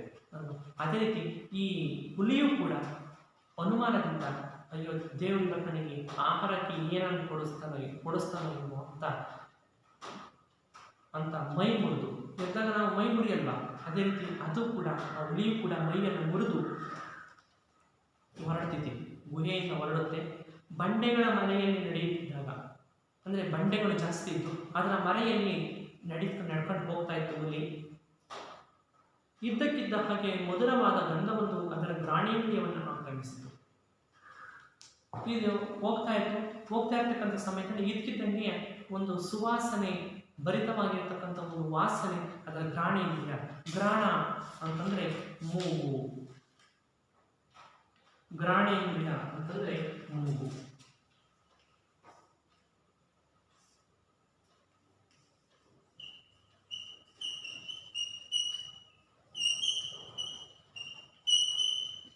ಗ್ರಾಣೇಂದ್ರಿಯ ಅಂತಂದ್ರೆ ಮೂಗು. ಅದರ ಮೂಗನ್ನ ಆಕ್ರಮಿಸಿತು ಯಾವುದು? ಒಂದು ಸುವಾಸನೆ, ಅಂದರೆ ಒಳ್ಳೆಯ ಸೌಂದರ್ಯವನ್ನು ಬೀರ್ತಕ್ಕಂಥ ಸುವಾಸನೆಯನ್ನು ಬೀರ್ತಕ್ಕಂಥ ಒಂದು ವಾಸನೆ ಅದರ ಗ್ರಾಣೇಂದ್ರಿಯ ಮೂಗನ್ನು ಆಕ್ರಮಿಸಿತು. ಆ ಸುವಾಸನೆ ಯಾವ ಕಡೆಗೆ ಆ ಸುವಾಸನೆ ಬರ್ತೈತೋ ಆ ಕಡೆಗೆ ಏನು ಮಾಡ್ತಾ ಹೋಯ್ತು, ಹುಲಿ ನಡ್ಕೊಂಡು ಹೋಗ್ತಾ ಇತ್ತು. ನಿಶ್ಶಬ್ದವಾಗಿ ನಡೀತಾ ಇತ್ತು. ಮೊದಲಾಗ ಹೆಜ್ಜೆ ಇಕ್ಕದು. ನೀವು ಮನೆಗೆ ಬೆಕ್ಕುಗಳನ್ನ ನೋಡಿದ್ರೆ ಹುಲಿಗೆಲ್ಲ ಇಲಿಗಳನ್ನ ಏನಾದ್ರು ಹಿಡಿಬೇಕಾದ್ರೆ ಹೆಂಗೆ ತೆಪ್ಪೆಚ್ಚೆ ಇಟ್ಕೊಂಡು ಒಂದೇ ಸರಿ ನೆಗೆದು ಹಿಡಿತವಲ್ಲ, ಅದೇ ರೀತಿ ಈ ಹುಲಿಯು ಕೂಡ ನಿಧಾನವಾಗಿ ಶಬ್ದವನ್ನು ಮಾಡಿ ನಿಧಾನಕ್ಕೆ ನಡೀತಾ ಹೋಯಿತು. ನಡೆಯುತ್ತಾ ಕೊನೆಗೆ ಆ ಬಂಡಿ ಚಾಡಿತಲ್ಲ, ರಸ್ತೆ ಇತ್ತಲ್ಲ, ಆ ರಸ್ತೆಯ ಬಳಿಗೆ ಬಂದು ಶಾನುಭೋಗರನ್ನು ನೋಡ್ತು. ಆ ರಸ್ತೆ ಮೇಲೆ ಬಂದು ಶಾನುಭೋಗರನ್ನ ಹುಲಿ ನೋಡುತ್ತೆ. ಅವ್ರದ್ದು ದುಂಡಾದ ಶರೀರ, ಒಳ್ಳೆಯ ದಪ್ಪನಾಗಿ ಶರೀರ ಇತ್ತು. ದುಂಡಾದ ಶರೀರವನ್ನು ನೋಡಿ ಹುಲಿಗೆ ಪರಮಾನಂದ ಆಗಿತ್ತು. ಅವರ ದುಂಡಾಗಿರ್ತಕ್ಕಂಥ ಶರೀರವನ್ನು ನೋಡಿ ಆ ಹುಲಿಗೆ ತುಂಬಾ ಪರಮಾನಂದ, ಆನಂದವೇ ಆನಂದ ಆಗಿಬಿಡೋದಕ್ಕೆ. ಹುಲಿಯ ಆನಂದಕ್ಕೆ ಕೊರತೆ ಬಂದಿತ್ತು. ಆದರೆ ಆ ಹುಲಿಯ ಆನಂದಕ್ಕೆ ಒಂದು ಕೊರತೆ ಇತ್ತು, ಒಂದು ಲೋಪ ಇತ್ತು. ಏನದು?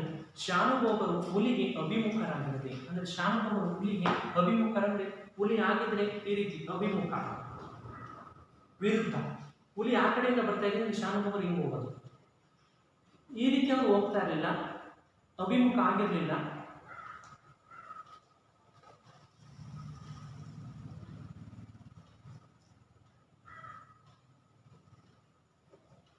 ಅದರ ಕಡೆಗೆ ಬೆನ್ನು ತಿರುಗಿಸಿ ನಡೀತಿದ್ರು.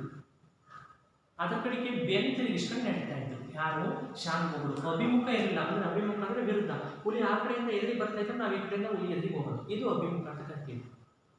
ಆದ್ರೆ ಶಾನುಭೋಗರು ಏನ್ ಮಾಡ್ತಾ ಇದ್ರು? ಮುಂದೆ ಹೋಗ್ತಾ ಇದ್ರು. ಅವರ ಹಿಂದ್ಗಡೆ ಹುಲಿ ಇತ್ತು. ಅದೇ ಅದಕ್ಕೆ ಇದ್ದ ಕೊರತೆ. ಅಂದ್ರೆ ಹುಲಿಗೆ ಇರ್ತಕ್ಕಂಥ ಕೊರತೆ ಯಾವುದು? ಶಾನುಭೋಗರು ಮುಂದೆ ಹೋಗ್ತಾ ಇದ್ರು, ಅವರ ಹಿಂದೆ ಹುಲಿ ಇತ್ತು.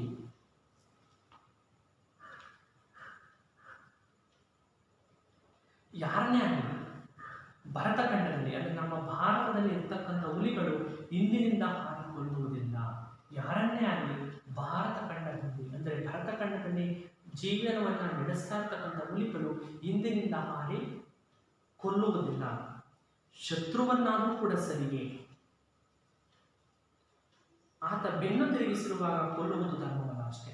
ನಮ್ಮ ಶತ್ರುಗಳಾದರೂ ಕೂಡ ಸರಿ, ನಾವು ಅವರನ್ನು ಹಿಂದಿನಿಂದ ಹೋಗಿ ಕೊಲ್ಲಬಾರ್ದು. ಅದು ಧರ್ಮ ಅಲ್ಲ, ನೀತಿ ಅಲ್ಲ. ಯಾಕಂದ್ರೆ ಮುಂದಿನಿಂದ ನಾವು ಎದುರು ಬದಲು ಯುದ್ಧವನ್ನು ಮಾಡೋಣ, ಆದರೆ ಹಿಂದಿನಿಂದ ಹೋಗಿ ಅವರಿಗೆ ಬೆನ್ನಿಗೆ ಚೂರಿ ಹಾಕುವಂಥ ಕೆಲಸವನ್ನು ನಾವು ಮಾಡಬಾರದು. ಮತ್ತೆ ಮುಂದೆ ಹೋಗ್ತೇನೆ. ಆದ್ದರಿಂದ ಹುಲಿ ಹೇಗಾದರೂ ಮಾಡಿ ಶಾನುಭೋಗರಿಗೆ ಅಭಿಮುಖವಾಗಿ ಬರಬೇಕು. ಆದರೆ ಅವರನ್ನು ಹಾಗೂ ಮುಂದೆ ಹೋಗುವುದು ಕಷ್ಟ. ನಿಶ್ಶಬ್ದವಾಗಿ ಅವನ ಹಿಂದೆಯೇ ನಡೆದು ಅನಂತರ ಅವನ ಮುಂಭಾಗಕ್ಕೆ ನೆಗೆದು ಕೂಡಲೇ ತಿರುಗಿ ಅವನ ಮೇಲೆ ಬೀಳಬೇಕು. ತನ್ನ ಬಡಬಂಧುವಾಗ ಬೆಕ್ಕಿನಂತೆ ದೇಹವನ್ನು ಒದಗಿಸಿಕೊಂಡು ಹುಲಿ ಮೆಲ್ಲನೆ ಶಾನುಭೋಗರ ಹತ್ತಿರ ಸರಿಯಿತು. ಏನ್ ಮಾಡ್ತು ಅಂದ್ರೆ, ಹುಲಿ ಹೇಗಾದ್ರೂ ಮಾಡಿ ಇವ್ರನ್ನ ತಿನ್ಬೇಕಲ್ಲ, ಒಳ್ಳೆ ದಪ್ಪಾಗಿದ್ರಲ್ಲ, ಇದಕ್ಕೆ ಆಸೆ ಆಗುತ್ತೆ ತಿನ್ಬೇಕು ಅಂತ, ಏನಾದ್ರೂ ಮಾಡಿ ತಿನ್ಬೇಕಲ್ಲ ಅನ್ನುವಂತಹ ಆಸೆಯಿಂದ ಏನ್ ಮಾಡ್ತಾರೆ ಅಂದ್ರೆ, ನಾನು ಶಾನುಭೋಗರಿಗೆ ಅಭಿಮುಖವಾಗಿ ಬರಬೇಕು. ಅಭಿಮುಖ ಅಂದ್ರೆ ಶಾನುಭೋಗರ ಎದುರಿಗೆ ನಾನು ಬರಬೇಕು. ಆದ್ರೆ ಅವರನ್ನು ಹಾಗೆ ಮುಂದೆ ಹೋಗುವುದು ಕಷ್ಟ. ಆದ್ರೆ ಅವರು ಮುಂದೆ ಹೋಗೋದು ಹೆಂಗೆ? ಅವ್ರ ಮುಂದೆ ಹೋಗೋದು ಹುಲಿಯೂ ಕೂಡ ಇಲ್ಲಿ ಚಿಂತೆ. ಅವ್ರನ್ನ ತಿನ್ಬೇಕು. ಭರತಖಂಡದ ಹುಲಿಗಳು ಏನ್ ಮಾಡಲ್ಲ, ಹಿಂದಿನಿಂದ ಹೋಗಿ ಕೊಲ್ಲಲ್ಲ, ಮುಂದೆ ಬಂದು ಎದುರಿ ಬದಲಿ ಬಂದರೆ ಕೊಲ್ಲೋದು. ಆದರೆ ಹೆಂಗೆ ಅವ್ರ ಮುಂದೆ ಬರೋದು ಅನ್ನುವಂಥ ಚಿಂತೆ ಹುಲಿಗೆ ಬಂತು. ಅದಕ್ಕೊಂದು ಸೂಚನೆ ಒಳಗೆ ಐಡಿಯಾ ಬಂತು. ಏನು ಆ ಸೂಚನೆ ಅಂದರೆ, ಆಲೋಚನೆ ಏನು ಅಂತಂದರೆ, ನಿಶ್ಶಬ್ದವಾಗಿ ಅವನ ಹಿಂದೆ ನಡ್ಕೊಂಡು ಹೋಗಿ, ನಿಶ್ಶಬ್ದವಾಗಿ ಶಬ್ದ ಇಲ್ಲದೆ ನಡ್ಕೊಂಡು ಅವನ ಹಿಂದೆನೇ ನಡ್ಕೊಂಡು ಹೋಗಿ ಒಂದೇ ಸರಿ ಮುಂದಕ್ಕೆ ನೆಗೆದು ಮತ್ತೆ ತಿರುಗಿ ಅವ್ರ ಮೈ ಮೇಲೆ ಬೀಳಬೇಕು ಅನ್ನುವಂತಹ ಆಲೋಚನೆ ಈ ಹುಲಿಗೆ ಬಂತು. ತನ್ನ ಬಡಬಂಧುವಾದ ಬೆಕ್ಕಿನಂತೆ, ತನ್ನ ರೂಪವನ್ನೇ ಹೊಂದಿರತಕ್ಕಂಥ ಬೆಕ್ಕು ಯಾವ ರೀತಿ ದೇಹವನ್ನು ಒದಗಿಸಿಕೊಂಡು ದೇಹವನ್ನು ಗುಡ್ಡಿ ಮಟ್ಟಿಗೆ ಯಾವ ರೀತಿ ನಿಧಾನಕ್ಕೆ ನಡ್ಕೊಂಡು ಹೋಗುತ್ತೋ, ಅದೇ ರೀತಿ ಆ ಹುಲಿಯೂ ಕೂಡ ಅವರ ಶಾನುಭೋಗರ ಹಿಂದೆ ನಿಧಾನವಾಗಿ ನಡ್ಕೊಂಡು ಬಂದು ಶಾನುಭೋಗರ ಹತ್ತಿರ, ಹುಲಿ ಮೆಲ್ಲನೆ ಶಾನುಭೋಗರ ಹತ್ತಿರ ಬಂತು. ನಿಧಾನಕ್ಕೆ ನಡ್ಕೊಂತ ಶಾನುಭೋಗರ ಹತ್ತಿರಕ್ಕೆ ಬಂತು. ಮುಂದೆ ಹೋಗ್ತೇನೆ. ಇತ್ತ ಶಾನುಭೋಗರಿಗೆ ಇದ್ದಕ್ಕಿದ್ದ ಹಾಗೆ ಮನಸ್ಸಿನಲ್ಲಿ ಹೊರಕು ಹುಟ್ಟಿತು. ಪಂಚೇಂದ್ರಿಯಗಳಿಗೆ ಗೋಚರವಾಗದಿರುವಂತಹ ಅಪಾಯವನ್ನು ಸೂಚಿಸುವ 6ನೆಯ ಇಂದ್ರಿಯ ಹೊಂದಿದೆ ಎಂದು ಬಲ್ಲವರು ಹೇಳುತ್ತಾರೆ. ಶಾನುಭೋಗರಲ್ಲಿ ಆ ಇಂದ್ರಿಯ ಜಾಗೃತವಾಗಿ ಹುಲಿ ಬಂದದ್ದು ಅವರಿಗೆ ತಿಳಿಯಿತು. ಹುಲಿಗೆ ಆದರೂ ಅದು ಹಿಂದಿನಿಂದ ಮೇಲೆ ಬೀಳುವುದಿಲ್ಲವೆಂದು ಶಾನುಭೋಗರು ಬಂದರು. ಹುಲಿಗೆ ಒಳ್ಳೆದ ಯೋಚನೆಗೆ ಅವರಿಗೂ ಒಳೆಯಿತು. ಹುಲಿ ಹತ್ತಿರ ಬಂದು ನೆಗೆಯಿತು. ಅದು ತಮ್ಮ ತಲೆಯ ಮೇಲೆ ಬರುವ ವೇಳೆಗೆ ಸರಿಯಾಗಿ ಶಾನುಭೋಗರು ಸ್ವಲ್ಪ ಬಾಗಿದರು. ಹುಲಿ ನೆಲಕ್ಕೆ ಇಳಿದು ತಮ್ಮ ಕಡೆಗೆ ತಿರುಗುವುದರೊಳಗೆ ಅವರು ಹಿಂದಿರುಗಿ ಬಂದ ದಾರಿಯಲ್ಲಿ ಪುನಃ ನಡೆದರು. ಹುಲಿ ಕತ್ತೆತ್ತಿ ನೋಡಿದರೆ ಶಾನುಭೋಗರು ಮತ್ತೆ ತನ್ನ ಕಡೆಗೆ ಬೆನ್ನು ತಿರುಗಿಸುತ್ತಾರೆ. ನೋಡಿ, ಅವ್ರೇನ್ ಮಾಡ್ತಾ ಇದ್ರು ಅಂತಂದ್ರೆ, ಈ ಶಾನುಭೋಗರಿಗೆ ಒಂದು ಸ್ವಲ್ಪ ಹೊಳಪು ಭಾವನೆ, ಹೆದರಿಕೆ ಆಗ್ಬಿಡ್ತು. ನಾನು ಇನ್ನೊಳಗೇನೋ ಬರ್ತಾ ಇರ್ಬೋದಲ್ಲ ಅಂತಕ್ಕಂಥ ಸೂಚನೆ ಅವರಿಗೆ ಗೊತ್ತಾಯಿತು. ಪಂಚೇಂದ್ರಿಯಗಳು, ಪಂಚ ಅಂತಂದರೆ 5 ಇಂದ್ರಿಯಗಳು. ಇಂದ್ರಿಯಗಳು ಎಷ್ಟಿದ್ದಾವೆ? 5 ಇದ್ದಾವೆ. ಪಂಚೇಂದ್ರಿಯಗಳು.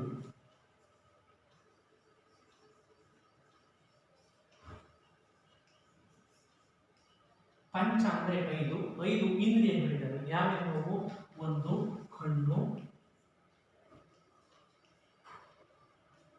ಕಣ್ಣು, ಕಿವಿ, ಮೂಗು, ನಾಲಿಗೆ, ಚರ್ಮ. ಇವು ಪಂಚೇಂದ್ರಿಯಗಳು. ಪಂಚೇಂದ್ರಿಯಗಳು ಯಾವ್ಯಾವ ಮಕ್ಕಳೇ? ಕಣ್ಣು, ಕಿವಿ, ಮೂಗು, ನಾಲಿಗೆ ಮತ್ತೆ ಚರ್ಮ. ಇವು 5 ಪಂಚೇಂದ್ರಿಯಗಳು. ಈ ಪಂಚೇಂದ್ರಿಯಗಳಿಗೆ ಗೋಚರ ಆಗದೇ ಇರತಕ್ಕಂಥದ್ದು, ಅಪಾಯವನ್ನು ತಿಳಿಸ್ತಕ್ಕಂಥ, ಅಪಾಯವನ್ನು ಸೂಚಿಸುವಂತಹ 6ನೆಯ ಇಂದ್ರಿಯವೂ ಕೂಡ ಒಂದಿದೆ ಅಂತ ಬರವಣಿಗೆ ಹೇಳ್ತಾರೆ. 6ನೆಯ ಇಂದ್ರಿಯವೂ ಕೂಡ ಒಂದಿದೆಯಂತೆ. ಅಪಾಯವನ್ನು ಸೂಚಿಸ್ತಕ್ಕಂಥ 6ನೆಯ ಇಂದ್ರಿಯವೂ ಕೂಡ ಒಂದು ರೀತಿ ಅಂತ ಬಲ್ಲವರು ಅಂದರೆ ತಿಳಿದವರು ಹೇಳ್ತಾರೆ. ಶಾನುಭೋಗರಲ್ಲಿ ಆ ಇಂದ್ರಿಯ ಜಾಗೃತವಾಗಿ ಹುಲಿ ಬಂದವರಿಗೆ ತಿಳಿಯಿತು. ಆ 6ನೆಯ ಇಂದ್ರಿಯ ಶಾನುಭೋಗರಿಗೆ ತಿಳಿದತ್ತು. ಆ 6ನೇ ಇಂದ್ರಿಯದಿಂದ ಹುಲಿ ಇದೆ ಅನ್ನೋದು ಅವರಿಗೆ ಗೊತ್ತಾಯಿತು. ಈ ಶಾನುಭೋಗರಿಗೆ ಹುಲಿ ಬಂದಿದೆ ಅನ್ನೋದು ಗೊತ್ತಾಯಿತು. ಹುಲಿಯೇ ಆದರೂ ಅದು ಇಂದಿನಿಂದ ಮೇಲೆ ಬೀಳುವುದಿಲ್ಲವೆಂದು ಶಾನುಭೋಗರು ಬಂದರು. ಹುಲಿ ಬಂದರೂ ಕೂಡ ಅದು ಇಂದಿನಿಂದ ಬಂದು ನನ್ನನ್ನು ಕೊಲ್ಲಲ್ಲ ಅನ್ನುವುದು ಶಾನುಭೋಗರು ಮತ್ತೆ ತಿಳ್ಕೊಂಡಿದ್ದರು. ನಮ್ಮ ಭರತಖಂಡದ ಹುಲಿಗಳು ಇಂದಿನಿಂದ ಬಂದು ನಮ್ಮನ್ನು ಕೊಲ್ಲುವುದಿಲ್ಲ ಅನ್ನುವಂತಹ ವಿಚಾರವನ್ನು ಶಾನುಭೋಗರು ಮತ್ತೆ ತಿಳ್ಕೊಂಡಿದ್ರು. ಹುಲಿಗೆ ಒಳೆದಿರ್ತಕ್ಕಂಥ ಯೋಚನೆ ಅವರಿಗೂ ಒಡೆಯಿತು. ಹುಲಿಗೆ ಏನಂತ ಯೋಚನೆ ಇತ್ತು? ಅವರ ಪಕ್ಕಕ್ಕೆ ಹೋಗಿ ಬೇಗ ಅವರ ಮುಂದೆ ನೆಗೆದು ತಿರುಗಿ ಮತ್ತು ಅವರ ಮೇಲೆ ಬೀಳಬೇಕು ಅನ್ನುವಂತಹ ಯೋಚನೆ ಹುಲಿಗೆ ಒಡೆಯಿತು. ಇವರಿಗೂ ಕೂಡ ಹುಲಿಯ ಯೋಚನೆಯಲ್ಲಿ ಅದರಂತೆಯೇ ಇವರಿಗೂ ಕೂಡ ಒಂದು ಯೋಚನೆ ಅಂತಕ್ಕಂಥದ್ದು ಒಳೆಯುತ್ತೆ. ಹುಲಿ ಹತ್ತಿರ ಬಂದು ನೆಗೆಯಿತು. ಶಾನುಭೋಗರಿಂದಲೇ ಬರ್ತಿತ್ತಲ್ಲ ಹುಲಿ, ಅದೇನು ಮಾಡ್ತು? ಹತ್ತಿರ ಬಂದು ನೆಗೆದೋಗಿತು. ಯಾರ ಹತ್ರಕ್ಕೆ? ಶಾನುಭೋಗರ ಹತ್ತಿರಕ್ಕೆ ನೆಗೆಯಿತು. ಅದು ತಮ್ಮ ಮೇಲೆ ತಲೆಯ ಮೇಲೆ ಬರುವ ವೇಳೆಗೆ ಸರಿಯಾಗಿ ಶಾನುಭೋಗರು ಸ್ವಲ್ಪ ಬಾಗಿದರು. ಇವರು ಆ ಹುಲಿ ಇನ್ನೇನು ತಲೆ ಮೇಲೆ ಬರಬೇಕು, ಅವರ ಕಡೆ ಸ್ವಲ್ಪ ಬಾಗಿದ್ರು, ಅಂದರೆ ಸ್ವಲ್ಪ ಬಗ್ಗಿದ್ರು. ಯಾರೋ? ಶಾನುಭೋಗರು. ಹುಲಿ ನೆಲಕ್ಕೆ ಹಿಡಿದು, ನೀನು ಮೇಲೆ ಆರಿದ್ದು ನೆಲಕ್ಕೆ ಬರಬೇಕಲ್ಲ, ನೆಲಕ್ಕೆ ಹಿಡಿದು ತಮ್ಮ ಕಡೆಗೆ ಅಂದರೆ ಶಾನುಭೋಗರ ಕಡೆಗೆ ತಿರುಗಿ ನೋಡುವುದರೊಳಗೆ, ಅಂದರೆ ಆ ಹುಲಿ ಇಂದು ತಿರುಗಿ ಶಾನುಭೋಗರು ನೋಡುವುದರೊಳಗೆ ಇವರು ಹಿಂದುಳಿಗೆ ಬಂದ ದಾರಿಯಲ್ಲಿ ಪುನಃ ನಡ್ಕೊಂಡು ಅವರೇ ಮಾಡಿದ್ರು. ಒಂದು ಸ್ವಲ್ಪ ಬಾಗಿದ್ರು. ಆ ಹುಲಿ ಕೆಳಗೆ ನೆನೆದು ತಿರುಗಿ ನೋಡೋದೊಳಗೆ ಇವ್ರು ಏನು ಮಾಡಿದ್ರು? ಬಂದ ದಾರಿ, ಯಾವ ದಾರಿ ಬಂತಲ್ಲ ಆ ದಾರಿಗೆ ವಾಪಸ್ ಹೋಗ್ಬಿಟ್ರು. ಯಾರು? ಶಾನುಭೋಗರು. ಆ ಹುಲಿ ಕತ್ತೆಟ್ಟು ನೋಡಿದರೆ ಶಾನುಭೋಗರಿಗೂ ಮತ್ತೆ ತನ್ನ ಕಡೆಗೆ ಬೆನ್ನು ತಿರುಗಿಸಿದ್ದಾರೆ. ಆದರೆ ಯಾಕಂದ್ರೆ ವಾಪಸ್ಸು ಮತ್ತೆ ಅವರು ಬಂದ ದಾರಿಗೆ ವಾಪಸ್ ಹೋಗ್ತಾ ಇದ್ದಾರೆ. ಆದ್ರಿಂದ ಆ ಹುಲಿಗೆ ಕಂಡದ್ದೇನು? ಶಾನುಭೋಗರ ಬೆನ್ನೆ. ಯಾರಿಗೆ? ಆ ಹುಲಿಗೆ ಕಂಡಿದ್ದು ಶಾನುಭೋಗರ ಬೆನ್ನೆ ಮತ್ತೆ ಹುಲಿಗೆ ಕಂಡಿದ್ದು. ಮುಂದೆ ಹೇಳ್ತಾರೆ, ಹುಲಿಯ ಮುಖ ಪೆಚ್ಚಾಯಿತು. ಅದಕ್ಕೆ ಒಂಥರ ನಾಚಿಕೆ ಆಯಿತು. ಪೆಚ್ಚಾಯಿತು ಅಂದರೆ ನಾಚಿಕೆ ಆಯಿತು. ಯಾರಿಗೆ? ಹುಲಿಗೆ. ಆದರೆ ಶಾನುಭೋಗರ ವಿಷಯದಲ್ಲಿ ಮೆಚ್ಚುಗೆಯೂ ಆಯಿತು. ಅವನಿಗೆ ಶಾನುಭೋಗರ ವಿಷಯದಲ್ಲಿ ತುಂಬ ಮೆಚ್ಚುಗೆಯೂ ಆಯಿತು. ಮೆಚ್ಚಿತು ಶಾನುಭೋಗರನ್ನ. ತನಗೆ ಎದುರಾಳಿಯೇ ಸಿಕ್ಕಿದನೆಂಬ ಮೆಚ್ಚುಗೆ. ಅದಕ್ಕೆ ಏನಂತ ಮೆಚ್ಚುಗೆ ಆಗಿತ್ತು? ಅದಕ್ಕೆ ನನಗೆ ಒಳ್ಳೆಯ ಎದುರಾಳಿಯೇ ಸಿಕ್ಕಿದನೆ ಎನ್ನುವಂತಹ ಮೆಚ್ಚುಗೆ ಆ ಹುಲಿಗೆ ಸಿಕ್ತು. ತಿಂದರೆ ಇಂಥವನನ್ನೇ ತಿನ್ನಬೇಕು ಎಂದುಕೊಂಡು ಮತ್ತೊಂದು ಬಾರಿ ನೆಗೆಯಿತು ಅಂತ ಅಂದ್ಕೊಂಡು ಮತ್ತೊಂದು ಬಾರಿ ಶಾನುಭೋಗರ ತಲೆ ಮೇಲೆ ಅಷ್ಟೇ ನೆಗೆಯಿತು. ಈ ಸಲವು ಹುಲಿಗೆ ಕಂಡದ್ದು ಶಾನುಭೋಗರ ಬೆನ್ನೆ. ಅವರು ಮತ್ತೇನು ಮಾಡಿದ್ದಾರೆ? ಮತ್ತೆ ವಾಪಸ್ಸು ತಿರುಗಿದ್ದಾರೆ. ಅದು ಕತ್ತೆ ನೋಡೋದ್ರೊಳಗೆ ಮತ್ತೆ ಅವರು ತಿರುಗಿದ್ದಾರೆ. ಅದಕ್ಕೂ ಒಂದು ಕಡೆ ಹಸಿವು, ಆ ಹುಲಿಗೂ ಕೂಡ ಒಂದು ಕಡೆ ಹಸಿವು, ಮತ್ತೊಂದು ಕಡೆಗೆ ತನ್ನ ಸ್ವಾಭಿಮಾನಕ್ಕೆ ಇಂಥದಕ್ಕೆ ಬಂತಲ್ಲ ಎಂಬ ಯೋಚನೆ. ನನ್ನ ಸ್ವಾಭಿಮಾನಕ್ಕೆ ಇಂಥದಕ್ಕೆ ಬಂತಲ್ಲ ಅಂತಕ್ಕಂಥ ಯೋಚನೆಯೂ ಕೂಡ ಇದೆ. ಅದಕ್ಕೆ ಹಸಿವು ಕೂಡ ಇದೆ. ನಾಳೆ ಇತರ ವ್ಯಾಪಾರಗಳೆದುರಿಗೆ ತನ್ನ ಗೌರವ ಎಷ್ಟಕ್ಕೆ ನಿಂತಿತು? ನಾಳೆ ಬೇರೆ ಬೇರೆ ಹುಲಿಗಳ ಎದುರಿಗೆ ನನ್ನ ಗೌರವ ಇರುತ್ತಾ? ಯಾಕೆ ಗೌರವ ಇರುತ್ತಾ ಅಂತ ಕೇಳ್ತಾ ಇದೆ ಅಂದರೆ, ಅದು ಬೆನ್ನ ಮೇಲೆ ಹತ್ತಿ ಅದು ಸೀಳಿದೆ. ಯಾಕಂದರೆ ಶಾನುಭೋಗರು ಅದ್ರ ಕಡೆಗೆ ಬೆನ್ನು ತಿರುಗಿಸ್ತಿದ್ದಾರೆ. ಹಿಂದಿನಿಂದ ಹೋಗಿ ಅದು ಕೊಂದರೆ ಅದರ ಧಕ್ಕೆ ಸ್ವಾಭಿಮಾನ ಅಂತಕ್ಕಂಥದ್ದು ಅಲ್ಲಿಗೆ ಮುಗಿಯಲ್ವಾ? ಬೇರೆ ವ್ಯಾಘ್ರಗಳು ಅಂದರೆ ವ್ಯಾಘ್ರ ಅಂದರೆ ಹುಲಿಗಳು ನನ್ನನ್ನು ಹಾಡಿ ಕೇಳ್ತವೆ. ಮೇಲೆ ಬಿದ್ದೇ ಬಿಡಲಿ ಎಂಬ ಯೋಚನೆ. ಬೆನ್ನರಲ್ಲಿ ಎದರಲ್ಲಿ ಹೊಟ್ಟೆ ಹಸಿವು ಕಾಣಂತ ಮೇಲೆ ಹಾರಿನ ಯೋಚನೆ ಕೂಡ ಬರುತ್ತೆ. ಕ್ಷಣಕಾಲ ಅದರ ಮನಸ್ಸಿನಲ್ಲೂ ಬಂದರೆ ಏನು ಮಾಡೋಣ ನಾನು, ಯಾವ ರೀತಿ ಇವನ್ನ ತಿನ್ನೋದು ಅನ್ನುವಂತಹ ಗೊಂದಲ ಅದರ ಮನಸ್ಸಿನಲ್ಲೂ ಬರುತ್ತೆ. ಆದರೆ ಆ ಗೊಂದಲ ಕ್ಷಣಕಾಲಕ್ಕಿಂತಲೂ ಹೆಚ್ಚಾಗಿ ನಿಲ್ಲಲಿಲ್ಲ. ಅದು ಸದ್ವಂಶದಲ್ಲಿ ಜನಿಸಿದಲ್ಲಿ, ಅದು ಎಂತಹ ಹುಲಿ? ಸದ್ವಂಶದಲ್ಲಿ ಅಂದರೆ ಒಳ್ಳೆಯ ವಂಶದಲ್ಲಿ ಜನಿಸಿರ್ತಕ್ಕಂಥ ಹುಲಿ. ಅದು ಕಂಡವಿದಕ್ಕೂ ಮಾಂಸವಿದಕ್ಕೂ ಗುಂಡಿಗೆಯ ಬಿಸಿ ರಕ್ತವಿದಕ್ಕೂ ಎಂದು ಆ ಹಸು ಆಹ್ವಾನ ಕೊಟ್ಟಾಗ ತನ್ನ ಅಜ್ಜ ಬಾಯಿ ಚಪ್ಪಲಿಸಿಕೊಂಡು ಹಸುವನ್ನು ತಿನ್ನಬಹುದಾಗಿತ್ತು. ನೋಡಿ, ಪುಣ್ಯಕೋಟಿಯಲ್ಲಿ ಹೇಳ್ತಾರೆ, ಕಂಡವಿದಕ್ಕೂ ಮಾಂಸವಿದಕ್ಕೂ ಗುಂಡಿಗೆಯ ಬಿಸಿ ರಕ್ತವಿದಕ್ಕೂ ಚಂಡ ವ್ಯಾಘ್ರನೆ ನೀನೆಲ್ಲ ಒಂದು ಸಂತಸದಿಂದಿರು ಅಂತ ಏನು ಆ ಪುಣ್ಯಕೋಟಿ ಹಸು ಹೇಳುತ್ತೆ. ಅದೇ ರೀತಿ ಅದು ವಾಪಸ್ಸು ಹೋದಾಗ ನನ್ನ ಕರುವಿಗೆ ಆನಂದ ಕೊಡಿಸ್ಬೇಕಂತ ಪುಣ್ಯಕೋಟಿ ವಾಪಸ್ಸು ಹೋಗಿ ಬಂದ ತಕ್ಷಣ ಹೇಳ್ತಾರ, ಖಂಡವಿದಕ್ಕೂ ಮಾಂಸವಿದಕ್ಕೂ ಗುಂಡಿಗೆ ಬಿಸಿ ರಕ್ತವಿದಕ್ಕೂ ಏನೇನು ಎಲ್ಲದೂ ಇದೆ ನನ್ನ ಅಂತೀವಿ, ಎಲ್ಲವನ್ನು ತಿನ್ನುವಂತ ಏನು ಹೇಳ್ತಲ್ಲ ಅಂತಲ್ಲ ಆ ಹಸು. ಅವಾಗ ಆ ಪುಣ್ಯಕೋಟಿಯನ್ನು ನೋಡಿದಂತಹ ಹುಲಿ ಬಾಯಿ ಚಾಪರಿಸ್ಕೊಂಡು ನೀರು ಸುರಿಸ್ಕೊಂಡು ಏನು ಮಾಡೋದು, ನೆನೆದು ತಿನ್ಬೋದಿತ್ತು. ಆದರೆ ಅದು ಧರ್ಮವನ್ನು ಕಾಪಾಡಿಕೊಡ್ತು. ನನ್ನ ಅಜ್ಜ ಪುಣ್ಯಕೋಟಿಯಲ್ಲಿ ಇತ್ತಲ್ಲ ಆ ಹುಲಿ ಈ ಹುಲಿಯ ಅಜ್ಜ. ಆದರೂ ಆ ಹುಲಿರಾಯ ಸತ್ಯವತಿಯಾದ ಪುಣ್ಯಕೋಟಿಯನ್ನು ತಿನ್ನಲು ಬಿಡುತ್ತವೆ. ಆದರೆ ನಮ್ಮ ಅಜ್ಜ ಹುಲಿ ರಾಯ ಸತ್ಯತೆಯಿಂದ ಇರ್ತಕ್ಕಂಥ ಸತ್ಯವತಿಯಾದ ಅಂದರೆ ಸತ್ಯವನ್ನೇ ಉಳಿಸಿಕೊಂಡು ಬಂದಿರತಕ್ಕಂಥ ಪುಣ್ಯಕೋಟಿಯನ್ನು ತಿನ್ನಲಲ್ಲದೆ ಪ್ರಾಣ ಬಿಡಲಿಲ್ಲವೇ. ಪುಣ್ಯಕೋಟಿಯನ್ನು ತಿಂದಂಗೆ ಅದನ್ನು ಬಿಟ್ಟು ತನ್ನಿಸಿ ತಾನೇ ಏನು ಮಾಡ್ತು, ಬೆಟ್ಟದ ಮೇಲಿಂದ ಹಾರಿ ತನ್ನ ಪ್ರಾಣವನ್ನು ಕಳ್ಕೊಳ್ತು. ಅದು ಹುಲಿ. ಆ ಪವಿತ್ರ ಕಥೆ ಸುವರ್ಣಾಕ್ಷರದಲ್ಲಿ ಲಿಖಿತವಾಗಿ ಇಂದಿಗೂ ಹುಲಿಗಳಿಗೂ ಹಸುಗಳಿಗೂ ಆದರ್ಶವಾಗಿಲ್ಲವೇ? ಹುಲಿಗಳಿಗೂ ಹಸುಗಳಿಗೂ ಕೂಡ ಇಂದಿಗೂ ಕೂಡ ಅದು ಆದರ್ಶವಾಗಿದೆ. ಅದು ಪುಣ್ಯಕೋಟಿ ಕಥೆ. ಅಂತ ಹುಲಿಯ ಮೊಮ್ಮಗನಾಗಿ ಹುಟ್ಟಿ ನಾನು ಅಧರ್ಮಕ್ಕೆ ಕೈ ಹಾಕುವುದು, ಅಂತ ಹುಲಿಯ ಮೊಮ್ಮಗನಾಗಿ ಹುಟ್ಟಿ ಪುಣ್ಯಕೋಟಿಯಲ್ಲಿರ್ತಕ್ಕಂಥ ಹುಲಿಯ ಮೊಮ್ಮಗನಾಗಿ ನಾನು ಹುಟ್ಟಿ ಇಂಥ ಅಧರ್ಮಕ್ಕೆ ಕೈ ಹಾಕ ನಾನು. ಹುಲಿಗೆ ಭಗವದ್ಗೀತೆ ನೆನಪಿಗೆ ಬಂತು. ಹುಲಿಗೆ ಭಗವದ್ಗೀತೆಯ ಒಂದು ಮಾತು ನೆನಪಿ ಬರುತ್ತೆ, ಸ್ವಧರ್ಮಿ ನಿಧನಂ ಶ್ರೇಯ.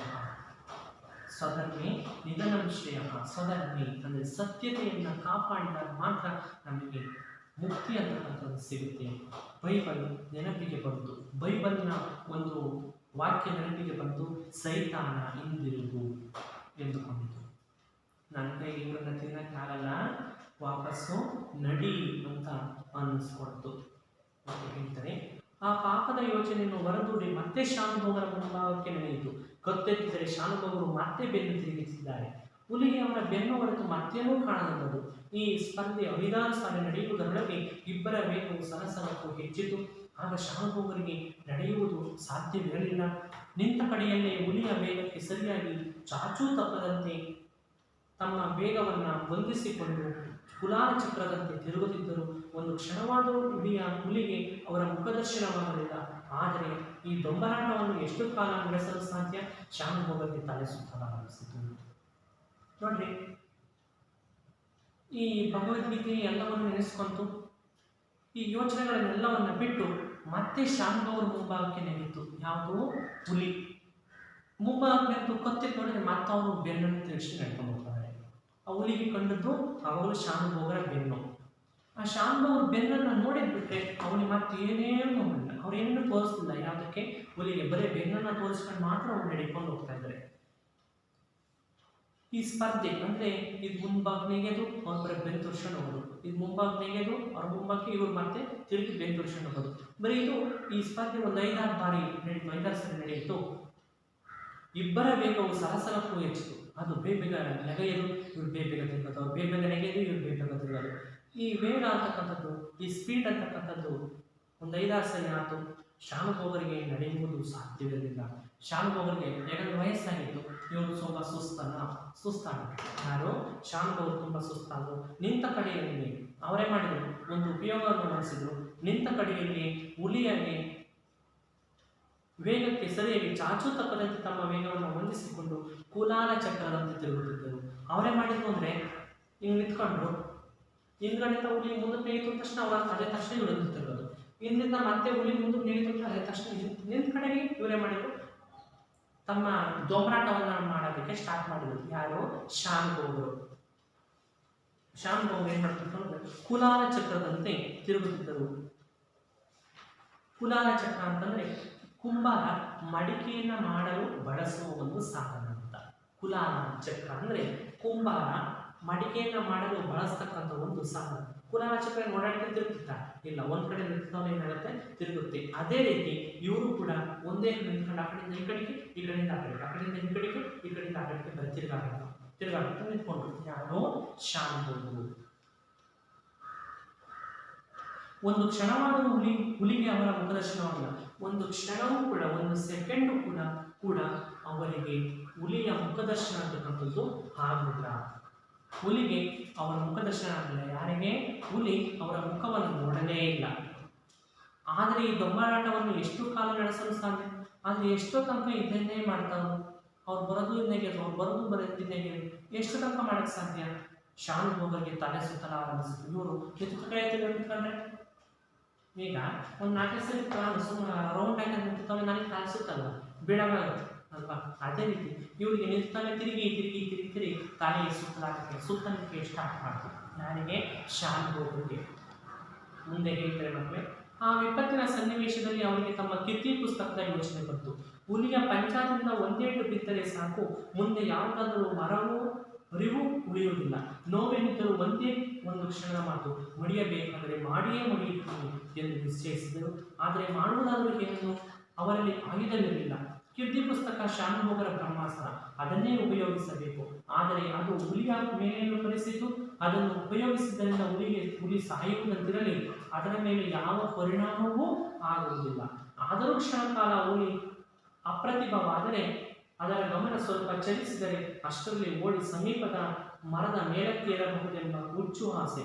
ಅಂತೂ ಮನುಷ್ಯ ಪ್ರಯತ್ನದಲ್ಲಿರುವುದನ್ನೆಲ್ಲ ಮಾಡಿಬಿಡಬೇಕು. ಅದರ ಮೇಲೆ ಕರ್ಮಣ್ಯೇವಾಧಿಕಾರಸ್ಥೆ ಮಾಪನೇಶು ಕದಾಚನ.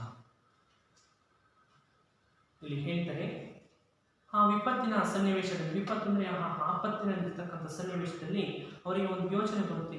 ಕೀರ್ತಿ ಪುಸ್ತಕದ ಯೋಚನೆ ಅವರಿಗೆ ಬಂತು.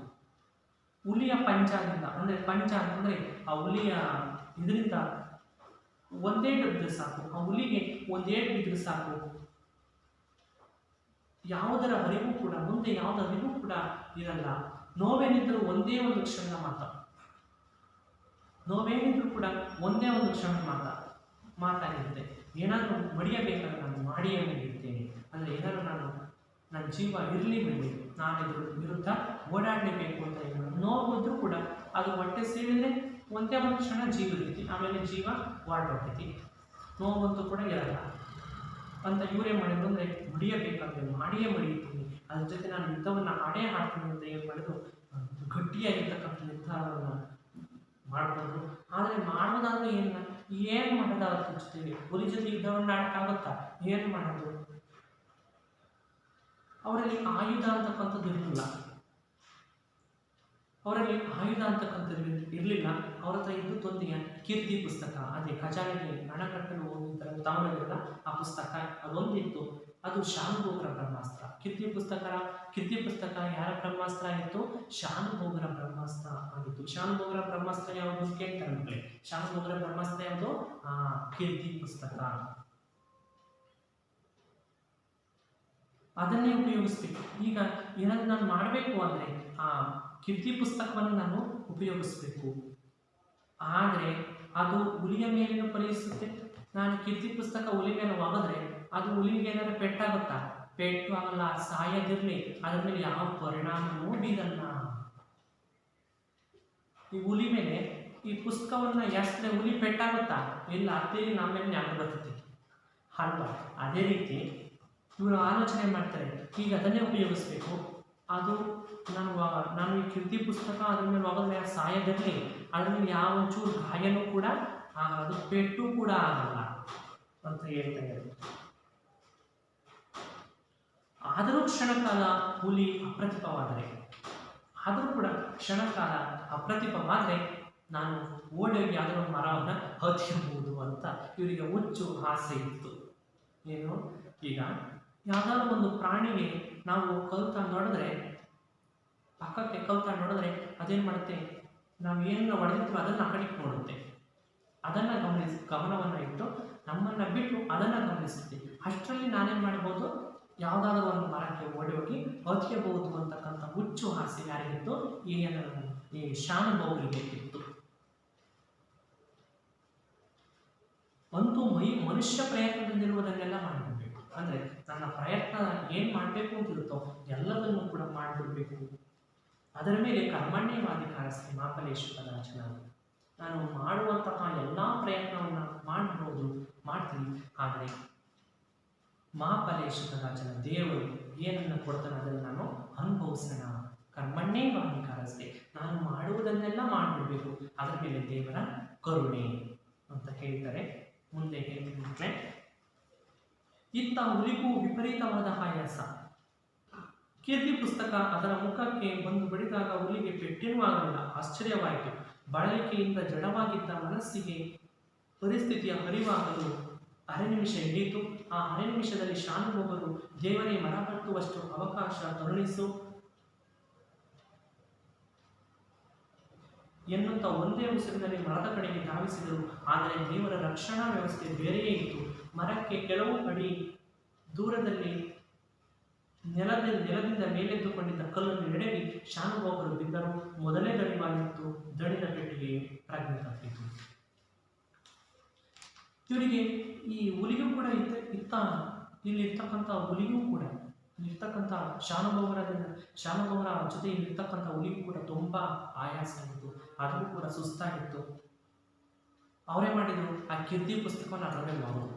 ಯಾರನ್ನ ಆ ಹುಲಿಯ ಮೇಲೆ ಕೀರ್ತಿ ತಮ್ಮಲ್ಲಿ ಇರ್ತಕ್ಕಂಥ ಶಾನುಭೋಗ ಹತ್ತಿರದಲ್ಲಿ ಇರ್ತಕ್ಕಂಥ ಕೀರ್ತಿ ಪುಸ್ತಕವನ್ನು ಏನು ಮಾಡಿದ್ರು, ಅದರ ಮೇಲೆ ಒಗೆದು ಅದು ಹುಲಿಗೆ ಬಂದು ತಗುಲಿದಾಗ, ಬಡಿದಾಗ ಅಂದರೆ ಹುಲಿಗೆ ಬಂದು ತಗುಲಿದಾಗ ಹುಲಿಗೆ ಪೆಟ್ಟೇನೂ ಆಗಲಿಲ್ಲ. ಆ ಆಶ್ಚರ್ಯ ಆಯಿತು. ಆ ಹುಲಿಗೆ ಪೆಟ್ಟೇನೂ ಆಗಲಿಲ್ಲ. ಪುಸ್ತಕ ಆದಮೇಲೆ ಅವನ ಪೆಟ್ಟಾಕಿತ ಇಲ್ಲ, ಪೆಟ್ಟೇನೂ ಆಗಲಿಲ್ಲ. ಅದು ಅವರಿಗೆ ಅದಕ್ಕೆ ಆಶ್ಚರ್ಯ ಆಯಿತು.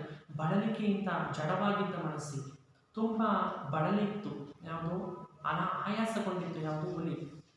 ಅದರ ಮನಸ್ಸಿಗೆ ಪರಿಸ್ಥಿತಿಯ ಅರಿವಾಗಲು ಅರೆ ನಿಮಿಷ ಇತ್ತು. ಅದೇ ಮಾಡ್ತು, ಆ ಕೀರ್ತಿ ಪುಸ್ತಕವನ್ನು ನೋಡ್ತು. ಯಾವುದು ಹುಲಿ. ಈಗ ನಾವೇನಾದ್ರೂ ಯಾವುದಾದ್ರು ಒಂದು ಪ್ರಾಣಿ ಮೇಲೆ ಏನಾದ್ರು ಯಾವುದಾದ್ರು ಒಂದು ವಸ್ತುವನ್ನು ಹೋದಾಗ ಅದೇನು ಮಾಡುತ್ತೆ, ನಮ್ಮನ್ನು ಬಿಟ್ಟು ಅದನ್ನು ನೋಡ್ತಾ ಹೋಗುತ್ತೆ ಅಲ್ವಾ.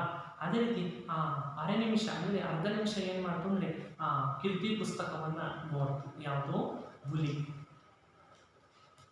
ಶಾನುಭೋಗರು ಹೇಳ್ತಾರೆ, ದೇವರೇ ಮರ ಹತ್ತುವಷ್ಟು ಅವಕಾಶ ಕರುಣಿಸು, ದೇವರೇ ನನ್ನ ಮರ ಹತ್ತುವಷ್ಟು ಅವಕಾಶವನ್ನು ನನಗೆ ಕರುಣಿಸು ಅಂತ ಹೇಳ್ತಾರೆ ಎನ್ನುತ್ತಾ ಒಂದೇ ಉಸಿರಿನಿಂದ ಏನು ಮಾಡ್ತಾರೆ ಅಂತಂದರೆ ಗಟ್ಟಿಯಾಗಿ ಉಸಿರನ್ನು ಇಟ್ಕೊಂಡು ಮರದ ಕಡೆಗೆ ಓಡ್ತಾರೆ.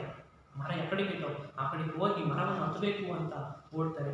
ಆದರೆ ದೇವರ ರಕ್ಷಣೆಯ ವ್ಯವಸ್ಥೆನೇ ಬೇರೆ ಇತ್ತು. ನಾವೇನಾದರೂ ಒಂದು ಮಾಡ್ತಾ ಹೋದರೆ ಅದೇ ಒಂದು ರೀತಿಯಾಗಿರುತ್ತೆ. ನಾವೇ ಒಂದು ರೀತಿಯೇ ನಾವು ಒಂದು ರೀತಿಯಲ್ಲಿ ಫಲಾಪೇಕ್ಷೆಯನ್ನು ಕೊಟ್ಟರೆ ದೇವರು ಬೇರೆಯೇ ರೀತಿಯಲ್ಲಿ ನಮಗೆ ಫಲವನ್ನು ಕರುಣಿಸ್ತಾರೆ. ಅಂದರೆ ನಾವು ಮಾಡ್ತಕ್ಕಂಥ ಕೆಲಸ ಏನಾಗಿರ್ಬೇಕು ಮಕ್ಕಳೇ, ನಿಷ್ಠೆಯಿಂದ ಇರಬೇಕು. ನಿಷ್ಠೆಯಿಂದ ನಾವು ಮಾಡ್ತಕ್ಕಂಥ ಕೆಲಸವನ್ನು ಮಾಡಬೇಕು. ಅವಾಗ ಮಾತ್ರ ದೇವರು ನಾವು ಅಂದ್ಕೊಳ್ಳುವ ರೀತಿಯಲ್ಲಿ ಫಲವನ್ನು ಕೊಡದೇ ಇದ್ದು ಬೇರೆಯವರ ರೂಪದಲ್ಲಿ ಬೇರೆ ರೂಪದಲ್ಲಿ ನಮಗೆ ಫಲವನ್ನು ಕೊಡ್ತಕ್ಕಂಥ ಕೆಲಸವನ್ನು ದೇವರು ಮಾಡ್ತಾರೆ. ಆ ಫಲಾಫಲವನ್ನು ನಾವು ದೇವರ ಮೇಲೆ ಭಾರವನ್ನು ಇಡಬೇಕು. ಆದರೆ ಇಲ್ಲಿ ದೇವರ ರಕ್ಷಣಾ ವ್ಯವಸ್ಥೆನೇ ಬೇರೆ ಇತ್ತು. ಸ್ವಲ್ಪ ದೂರ ಮರ ರೀತಿ ಇವರು ಓಡ್ತಾ ಇದ್ದಾರೆ. ಸ್ವಲ್ಪ ದೂರ ಮರ ಇದ್ದಂಥ ಸಂದರ್ಭದಲ್ಲಿ ಒಂದು ಭೂಮಿ ಮೇಲೆ ಒಂದು ಕಲ್ಲು ಮೇಲೆತ್ತಿತ್ತು. ಭೂಮಿ ಮೇಲೆ ಕಲ್ಲು ಬಂದಿತ್ತು. ಆ ಕಲ್ಲನ್ನು ಎಡವಿ ಶಾನುಭೋಗರು ಬಿದ್ದರು.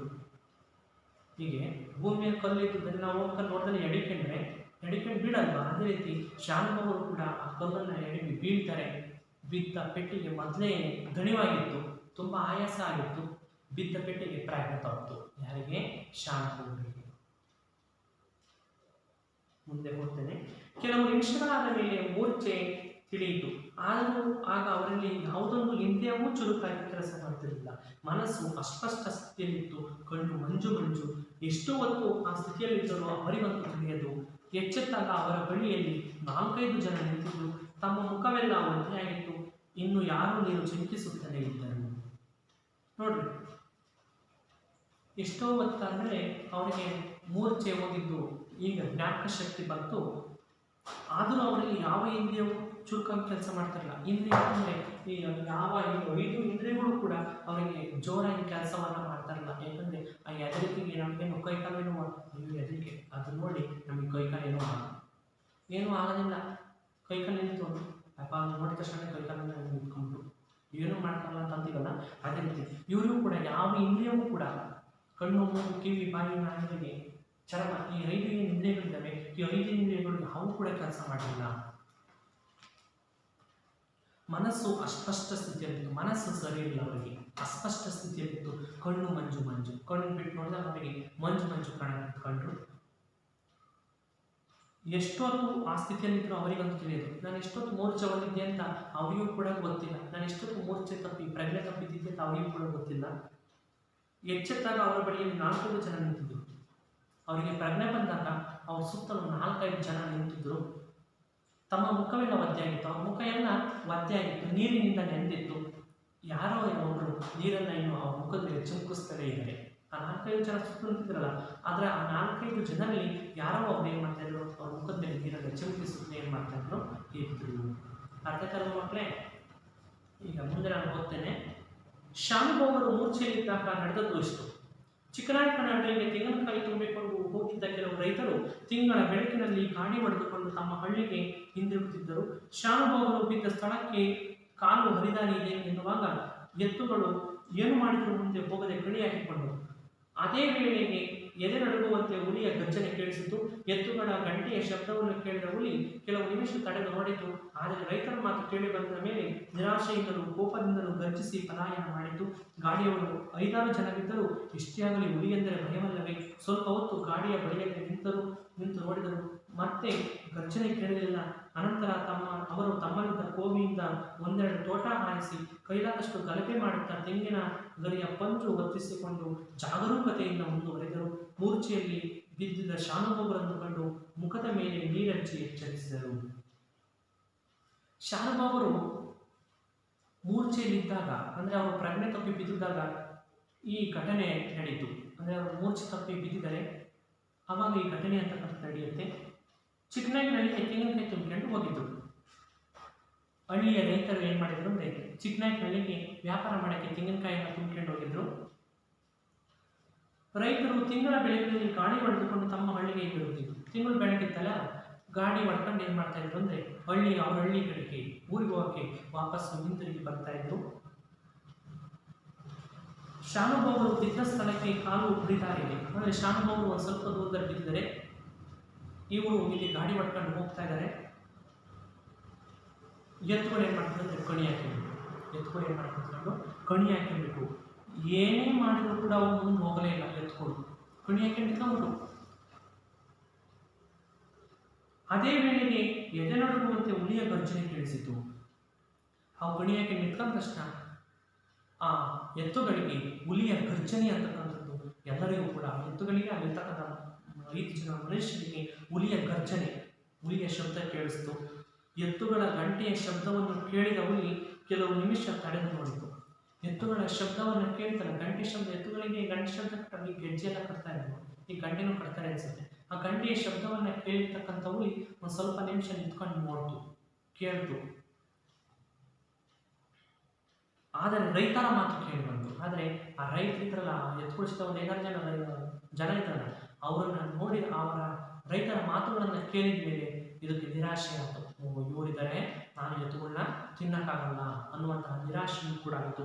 ನಿರಾಶೆಯಿಂದ ಇದು ಕೋಪ ಬಂದು ಗರ್ಜಿಸಿ, ಅಂದರೆ ಮತ್ತೆ ಒಂದೆರಡು ಕೂಗಾಕಿ ಪಲಾಯನ ಮಾಡಿತು. ಅಂದರೆ ಹೋತು, ನಿರಾಶೆಯಿಂದ ನನಗೇನು ಆಹಾರ ಸಿಗಲ್ಲ ಅಂತ ಹೋಯಿತು. ಗಾಡಿಯವರು 5-6 ಜನ ಇದ್ದರು. 5-6 ಜನ ಇದ್ದರೂ ಕೂಡ ಹುಲಿ ಅಂದರೆ ಭಯವಲ್ಲ. ಎಷ್ಟೇ ಜನ ಇದ್ದರೂ ಕೂಡ ಹುಲಿ ಅಂತಂದರೆ ಎಲ್ಲರಿಗೂ ಭಯ, ಕಾಡು ಪ್ರಾಣಿಯಿಂದ ಎಲ್ಲರಿಗೂ ಕೂಡ ಭಯ. ಸ್ವಲ್ಪ ಹೊತ್ತು ಗಾಡಿಯ ಬಳಿಯಲ್ಲಿ ನಿಂತ್ಕೊಂಡ್ರು. ಅವರು 4 ಜನ ಸುತ್ತಲೂ ಗಾಡಿಯ ಹತ್ರನೇ ನಿಂತ್ಕೊಂಡ್ರು. ಮತ್ತೆ ಗರ್ಜನೆ ಕೇಳಿಲ್ಲ, ಹುಲಿಯ ಗರ್ಜನೆ ಮತ್ತೆ ಹುಲಿಯ ಶಬ್ದ ಮತ್ತೆ ಕೇಳಲಿಲ್ಲ. ಅವ್ರು ಏನು ಮಾಡ್ತಾರೆ ಅಂದರೆ ಅವರ ತಮ್ಮನಿದ್ದ ಕೋವಿಯಿಂದ ರೈತರು ಅವರ ಜೊತೆ ಇರ್ತಕ್ಕಂಥ ಕೋವಿಯಿಂದ ಏನು ಮಾಡ್ತಾರೆ ಅಂತಂದರೆ 2 ಗುಂಡನ್ನು, ತೋಟ ಅಂದರೆ ಗುಂಡು, ತೋಟ ಅಂದ್ರೇನು ಗುಂಡು, 2 ತೋಟ ಆರಿಸಿ 2 ಗುಂಡನ್ನು ಆರಿಸಿ, ತೋಟ ಅಂದರೆ ಬಂದೂಕಿನ ಗುಂಡು ಅಂತ, ತೋಟ ಅಂದ್ರೇನು ಬಂದೂಕಿನ ಗುಂಡು.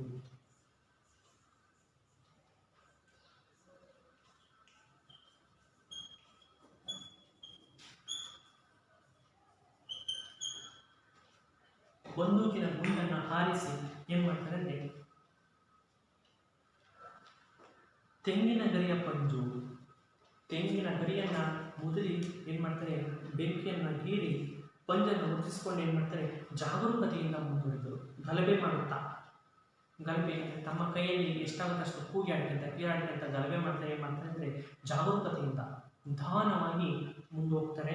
ಮೂರ್ಛೆಯಲ್ಲಿ ಬಿದ್ದ ಶಾನುಭೋಗರನ್ನು ಕಂಡು ಮುಖದ ಮೇಲೆ ನೀರೆರಚಿ ಎಚ್ಚರಿಸಿದರು. ಸ್ವಲ್ಪ ದೂರದಲ್ಲಿ ಶಾನುಭೋಗರು ಮಕ್ಕಳೇ ಬಿದ್ದಿದ್ರು. ಅವರನ್ನು ನೋಡಿದ ಮೇಲೆ ಅವ್ರು ಏನು ಮಾಡ್ತಾರೆ ಅಂದರೆ ಅಂಗರತಲೆ ಮಲಗಿಸಿ ಏನು ಮಾಡ್ತಾರೆ ಅಂದರೆ ನೀರನ್ನು ಹೆಚ್ಚುತ್ತಾರೆ. ಮುಂದೆ ಓದ್ತೇನೆ. ಮೊದಲೇ ಹೇಳಿದಂತೆ ಶಾನುಭೋಗರು ಗಟ್ಟಿ ಮನಸ್ಸಿನವರು, ಬೇಗ ಚೇತರಿಸಿಕೊಂಡೆದ್ದು ನಡೆದ ಸಂಗತಿಯನ್ನೆಲ್ಲ ನೆನಪಿಗೆ ತಂದುಕೊಂಡರು. ಮೈ ಕೈ ಸ್ವಲ್ಪ ನಡುಗುತ್ತಿತ್ತೆ ಹೊರತು ಅವರಿಗೆ ಮೈಯಲ್ಲಿ ಯಾವ ಗಾಯವೇನೂ ಆಗಿರಲಿಲ್ಲ. ಹುಲಿಯ ಭಯವೇನೂ ಕಳೆದಿತ್ತು. ಕೀರ್ತಿ ಪುಸ್ತಕವನ್ನು ಮತ್ತೆ ಪಡೆದು ಭದ್ರ ಮಾಡಿಕೊಂಡರು. ಆದರೆ ಅವರ ಮನಸ್ಸನ್ನೆಲ್ಲ ವಿಸ್ಮಯ ಆವರಿಸಿತು. ತಾವು ಉಳಿದದ್ದು ಏಕೆ? ನಿಸ್ಸಹಾಯರಾಗಿ ಪ್ರಜ್ಞೆ ಇಲ್ಲದೆ ಬಿದ್ದಿದ್ದಾಗ ಹುಲಿ ತಮ್ಮನ್ನು ಎಳೆದುಕೊಂಡು ಹೋಗಲಿಲ್ಲಬೇಕೆ? ಸ್ವಲ್ಪ ಹೊತ್ತು ಯೋಚಿಸಿ ಗಾಡಿಯವರನ್ನು ಕೇಳಿದರು, ನಾನು ಮುಖಮೇಲಾಗಿ ಬಿದ್ದಿದ್ದೇನೆ ಎಂದು. ಇಲ್ಲ, ಅವರು ಬಿದ್ದದ್ದು ನೀವು ಬೆನ್ನು ಮೇಲಾಗಿ. ಶಾನುಭೋಗರ ಸಮಸ್ಯೆಗೆ ಉತ್ತರ ದೊರೆತಂತಾಯಿತು. ಶಾನುಭೋಗರಿಗೂ ಆ ಪ್ರಾಣಿ ತನ್ನ ಕುಲಧರ್ಮವನ್ನು ಪಾಲಿಸಿಕೊಂಡೇ ಬಂದಿತ್ತು. ಉದಾರ ಹೃದಯರಾದ ಶಾನುಭೋಗರ ಬಾಯಿಂದ ಬಲೆ ಎಂಬ ಮೆಚ್ಚುಗೆಯ ಮಾತು ಹೊರಟಿತು. ಸಂದರ್ಭವು ನಡೆಯದೆ ಈ ಶಾನುಭೋಗರಿಗೆ ಹುಚ್ಚು ಹಿಡಿಯಿತು ಎನ್ನುವಂತೆ ನೋಡುತ್ತಿದ್ದ ಗಾಡಿಯವರಿಗೆ ಅಂದಿನ ಕಥೆಯನ್ನೆಲ್ಲ ಹೇಳಿದರು. ಮಕ್ಕಳೇ, ಇಲ್ಲಿ ಹೇಳಿದಂಗೆ ಮೊದಲೇ ಹೇಳಿದಂಗೆ ಶಾನುಭೋಗರು ಗಟ್ಟಿ ಮನಸ್ಸಿನರು, ಅಂದರೆ ಧೈರ್ಯವಂತರು. ಯಾರೋ ಶಾನುಭೋಗರು ಬೇಗ ಚೇತರಿಸಿಬಿಟ್ರು. ಅಂದರೆ ಯಾವ ಹಿಂದೆ ಕೆಲಸ ಮಾಡ್ತಿದ್ದ ನಿಧಾನಕ್ಕೆ ಬೇಗ ಚೇತರಿಸಿಕೊಂಡಿದ್ರು. ನಡೆದ ಸಂಗತಿಯನ್ನು ನೆನಪಿಟ್ಟರು. ಅಂದರೆ ಹಿಂದೆ ಏನೇನೋ ಅವರು ತಿರುಗಿದ್ದು ಮಾಡಿದ್ದು ಬಿದ್ದು ಯಾರು ನೆನೆಸ್ಕೊಂಡ್ರು. ಮೈ ಕೈ ಸ್ವಲ್ಪ ನಡುಗುತ್ತಿತ್ತೆ ಹೊರತು ಯಾವ ಗಾಯನೂ ಆಗಿಲ್ಲ. ಮೈ ಕೈ ಹುಲಿ ಭಯ, ಅವ್ರೇನು ಮಾಡಿದ್ರು, ಸ್ವಲ್ಪ ಮೈ ಕೈ ನಡುಗ್ತಾ ಇತ್ತು. ಅವ್ರ ಮೈಯಲ್ಲಿ ಯಾವುದೇ ರೀತಿ ಗಾಯ ಆಗಿರಲಿಲ್ಲ. ಹುಲಿ ಭಯ ಇರಲಿಲ್ಲ. ಯಾಕೆಂದರೆ 4-5 ಜನ ಜನರಿದ್ದಲ್ಲ, ಅದಕ್ಕೆ ಹುಲಿ ಭಯ ಅಂತಕ್ಕಂಥದ್ದು ಇರಲಿಲ್ಲ. ಮತ್ತೆ ಬಿದ್ದಿರ್ತಕ್ಕಂಥ ಕೀರ್ತಿ ಪುಸ್ತಕವನ್ನು ಮತ್ತೆ ಭದ್ರ ಮಾಡಿಕೊಂಡ್ರು. ಸ್ವಲ್ಪ ದೂರ ಬಿದ್ದಿರ್ತಕ್ಕಂಥ ಕೀರ್ತಿ ಪುಸ್ತಕವನ್ನು ಮತ್ತೆ ತಗೊಂಡು ಇಟ್ಕೊಂಡ್ರು. ಆದರೆ ಅವರ ಮನಸ್ಸೆಲ್ಲ ವಿಸ್ಮಯ ಆವರಿಸಿತು. ಆದರೆ ಅವರ ಮನಸ್ಸಿನಲ್ಲಿ ತುಂಬ ಆಶ್ಚರ್ಯ ಅಂತಕ್ಕಂಥದ್ದಾಗಿತ್ತು. ತಾನು ಉಳಿದದ್ದು ಹೆಂಗೆ? ನಾನು ಹೆಂಗೆ ಉಳ್ಕೊಂಡೆ? ನನಗೆ ನಿಸ್ಸಹಾಯರಾಗಿ, ಅಂದರೆ ಧೈರ್ಯವಿಲ್ಲದೆ ಬಿದ್ದಿರ್ತಕ್ಕಂಥ ನನ್ನನ್ನು, ಪ್ರಜ್ಞೆ ಇಲ್ಲದೆ ಬಿದ್ದಿರ್ತಕ್ಕಂಥ ನನ್ನನ್ನು ಹುಲಿ ಎಳ್ಕೊಂಡು ಹೋಗಿ ತಿನ್ಬೋದಾಗಿತ್ತಲ್ಲ, ಯಾಕೆ ಎಳ್ಕೊಂಡು ಹೋಗಲಿಲ್ಲ? ಎಳೆದುಕೊಂಡು ಯಾಕೆ ಹೋಗಲಿಲ್ಲ? ಸ್ವಲ್ಪ ಹೊತ್ತು ಯೋಚನೆ ಮಾಡಿ ಆ ಗಾಡಿಯಲ್ಲಿ 5 ಜನ ಇದ್ದಲ್ಲ ಅವ್ರನ್ನ ಕೇಳಿದ್ರು, ನಾನು ಹೆಂಗೆ ಬಿದ್ದೆ? ಹಂಗರ್ತಲೇ ಬಿದ್ದಿದ್ದಲ್ಲ. ಗಾಡಿಯವರನ್ನ ಕೇಳ್ತಾರೆ, ನಾನು ಮುಖ ಮೇಲಾಗಿ ಬಿದ್ದಿದ್ದೇನೆ ಎಂದು. ನಾನು ಮುಖ ಮೇಲಾಗಿ ಬಿದ್ದಿದ್ದೀನಿ ಅಂತ ಕೇಳಿದ್ರು. ಇಲ್ಲ, ಅವ್ರು ಹೇಳ್ತಾರೆ, ಇಲ್ಲ, ಅವರು ನೀವು ಬಿದ್ದದ್ದು ಬೆನ್ನು ಮೇಲಾಗಿ. ಇಲ್ಲ, ನೀವು ಬಿದ್ದದ್ದು ಬೆನ್ನು ಮೇಲಾಗಿ ಮಕಡೆ ಬಿದ್ದಿದ್ರಿ. ಮುಖ ಅಡಿಯಾಗಿ ಬೆನ್ನು ಮೇಲಾಗಿ ಬಿದ್ದಿದ್ರಿ. ಶಾನುಭೋಗರ ಮನಸ್ಸಿಗೆ ಉತ್ತರ ದೊರೆತಂತಾಯಿತು. ಈ ಶಾನುಭೋಗರ ಸಮಸ್ಯೆಗೆ ಉತ್ತರ ದೊರೆಯಿತು. ನಾನು ಮುಖ ಮೇಲಾಗಿ ಬಿದ್ದಿದ್ರೆ ಹುಲಿ ಬಿಡುತ್ತಾ? ಇಲ್ಲ, ಅವರಿಗೆ ಒಂದು ಸಮಸ್ಯೆ ಇತ್ತು. ನಾನು ಮುಖ ಮೇಲಾಗಿ ಬಿದ್ದಿದ್ದೇನೆ. ಯಾಕಂದರೆ ಅವ್ರಿಗೆ ಎಚ್ಚರಿಕೆ ಆದಾಗ ಮುಖ ಮೇಲಾಗಿ ಬಿದ್ದಿದ್ರು. ಮುಖ ಮೇಲ್ ಮಾಡಿ ಮಲಗಿದ್ರೆ ಪ್ರಜ್ಞೆ ತಪ್ಪಿದ್ರು ಅವರು. ಅಂದರೆ ಅವ್ರಿಗೆ ಎಚ್ಚರ ಆದಾಗ ಮುಖ ಮೇಲ್ ಮಾಡಿದ್ರು. ನಾನು ಮುಖ ಮೇಲಾಗಿ ಬಿದ್ದಿದ್ದೀನಿ ಅಂತ ಗಾಡಿಯವ್ರನ್ನ ಕೇಳಿದಾಗ, ಇಲ್ಲ, ನೀವು ಮಕಡೆ ಬಿದ್ದಿದ್ದೀರಿ, ಮುಖ ಅಡಿ ಮಾಡಿ ಬೆನ್ನು ಮೇಲ್ ಮಾಡಿ ಬಿದ್ದಿದ್ರಿ. ನಾವು ನಿಮ್ಮನ್ನು ನೋಡಿದ ಮೇಲೆ ನಿಮ್ಮನ್ನು ಅಂಗರ ತಲೆ ಬರೆಸಿ ನಾವೇನು ಮಾಡಿದ್ವಿ, ನಿಮ್ಮ ಮೇಲೆ ನೀರನ್ನು ಚಿಮುಕಿಸಿದ್ವಿ ಅಂತ ಅವರು ಹೇಳಿದ ಮೇಲೆ ಇವರ ಸಮಸ್ಯೆಗೆ ಪರಿಹಾರ ಉತ್ತರ ಅಂತಕ್ಕಂಥದ್ದು ಸಿಕ್ತು. ಕೊನೆಯವರೆಗೂ ಪ್ರಾಣಿ ತನ್ನ ಕುಲಧರ್ಮವನ್ನು ಪಾಲಿಸಿಕೊಂಡೇ ಬಂದಿತ್ತು. ಕೊನೆಯವರೆಗೂ ಕೂಡ ಆ ಪ್ರಾಣಿ ಏನು ಮಾಡಿತು, ತನ್ನ ಧರ್ಮವನ್ನು ಪಾಲನೆಯನ್ನು ಮಾಡಿಕೊಂಡೇ ಬಂತು. ಉದಾರ ಹೃದಯರಾದ ಶಾನುಭೋಗರ ಬಾಯಿಂದ ಬಲೆ ಎಂಬ ಮೆಚ್ಚುಗೆಯ ಮಾತು ಮಾಡಿತು. ಅವರೇ ಮಾಡಿದ್ರು, ಸೋಂಕಿದ್ದರು ಬಲೆ ಅಂತ ಅಂದ್ಬಿಟ್ರು. ಯಾರೋ ಶಾನುಭೋಗರು ಬಲೆ ಅಂತಕ್ಕಂಥ ಮೆಚ್ಚುಗೆಯ ಹುಲಿಯ ಮೇಲೆ ಮೆಚ್ಚುಗೆಯ ಮಾತನಾಡಿದ್ರು. ಇದನ್ನು ಸಂದರ್ಭವನ್ನು ಅರಿಯದೆ ಮಾತಾಡಿದ್ರು. ಯಾಕಂದರೆ 4-5 ಜನ ಇದ್ದಾರೆ, ಸೋಂಕಿದ್ದರು ಒಂದೇ ಸರಿ ಬಲೆ ಅಂತ ಅಂದ್ಬಿಟ್ರೆ ಇವರಿಗೇನೋ ಹುಚ್ಚಿ ಹಿಡಿದಿತ್ತೆ ಅಂತ ಅವ್ರು ತಿಳ್ಕೊಂಡ್ರು. ಯಾರು ಶಾನುಭೋಗರಿಂದ ಹುಚ್ಚಿ ಹಿಡಿದಿತ್ತೆ ಅಂತ 4-5 ಜನ ತಿಳ್ಕೊಂಡ್ರು. ಹುಚ್ಚು ಹಿಡಿಯಿತು ಎನ್ನುವಂತೆ ನೋಡುತ್ತಿದ್ದ ಗಾಡಿಯವರಿಗೆ ಒಂದಿನ ಕಥೆಯನ್ನೆಲ್ಲ ಹೇಳಿದ್ರು. ನಿಮಗೆ ಹುಚ್ಚಿ ಜನರು ಹಿಡಿತ ಅಂತ ಅವ್ರು ಕೇಳಿದ್ದಕ್ಕೆ, ಇಲ್ಲ, ಈ ರೀತಿಯಾಗಿರ್ತಕ್ಕಂಥ ಘಟನೆ ನಡೀತು ಅಂತ ಅವತ್ತಾಗಿದ್ದ ಕಥೆಯನ್ನೆಲ್ಲವನ್ನು ಕೂಡ ಏನು ಮಾಡ್ತಾರೆ, ಸವಿಸ್ತರವಾಗಿ ಆ ಗಾಡಿಯವರ ಹತ್ತಿರ ಹೇಳಿದ್ದಾರೆ.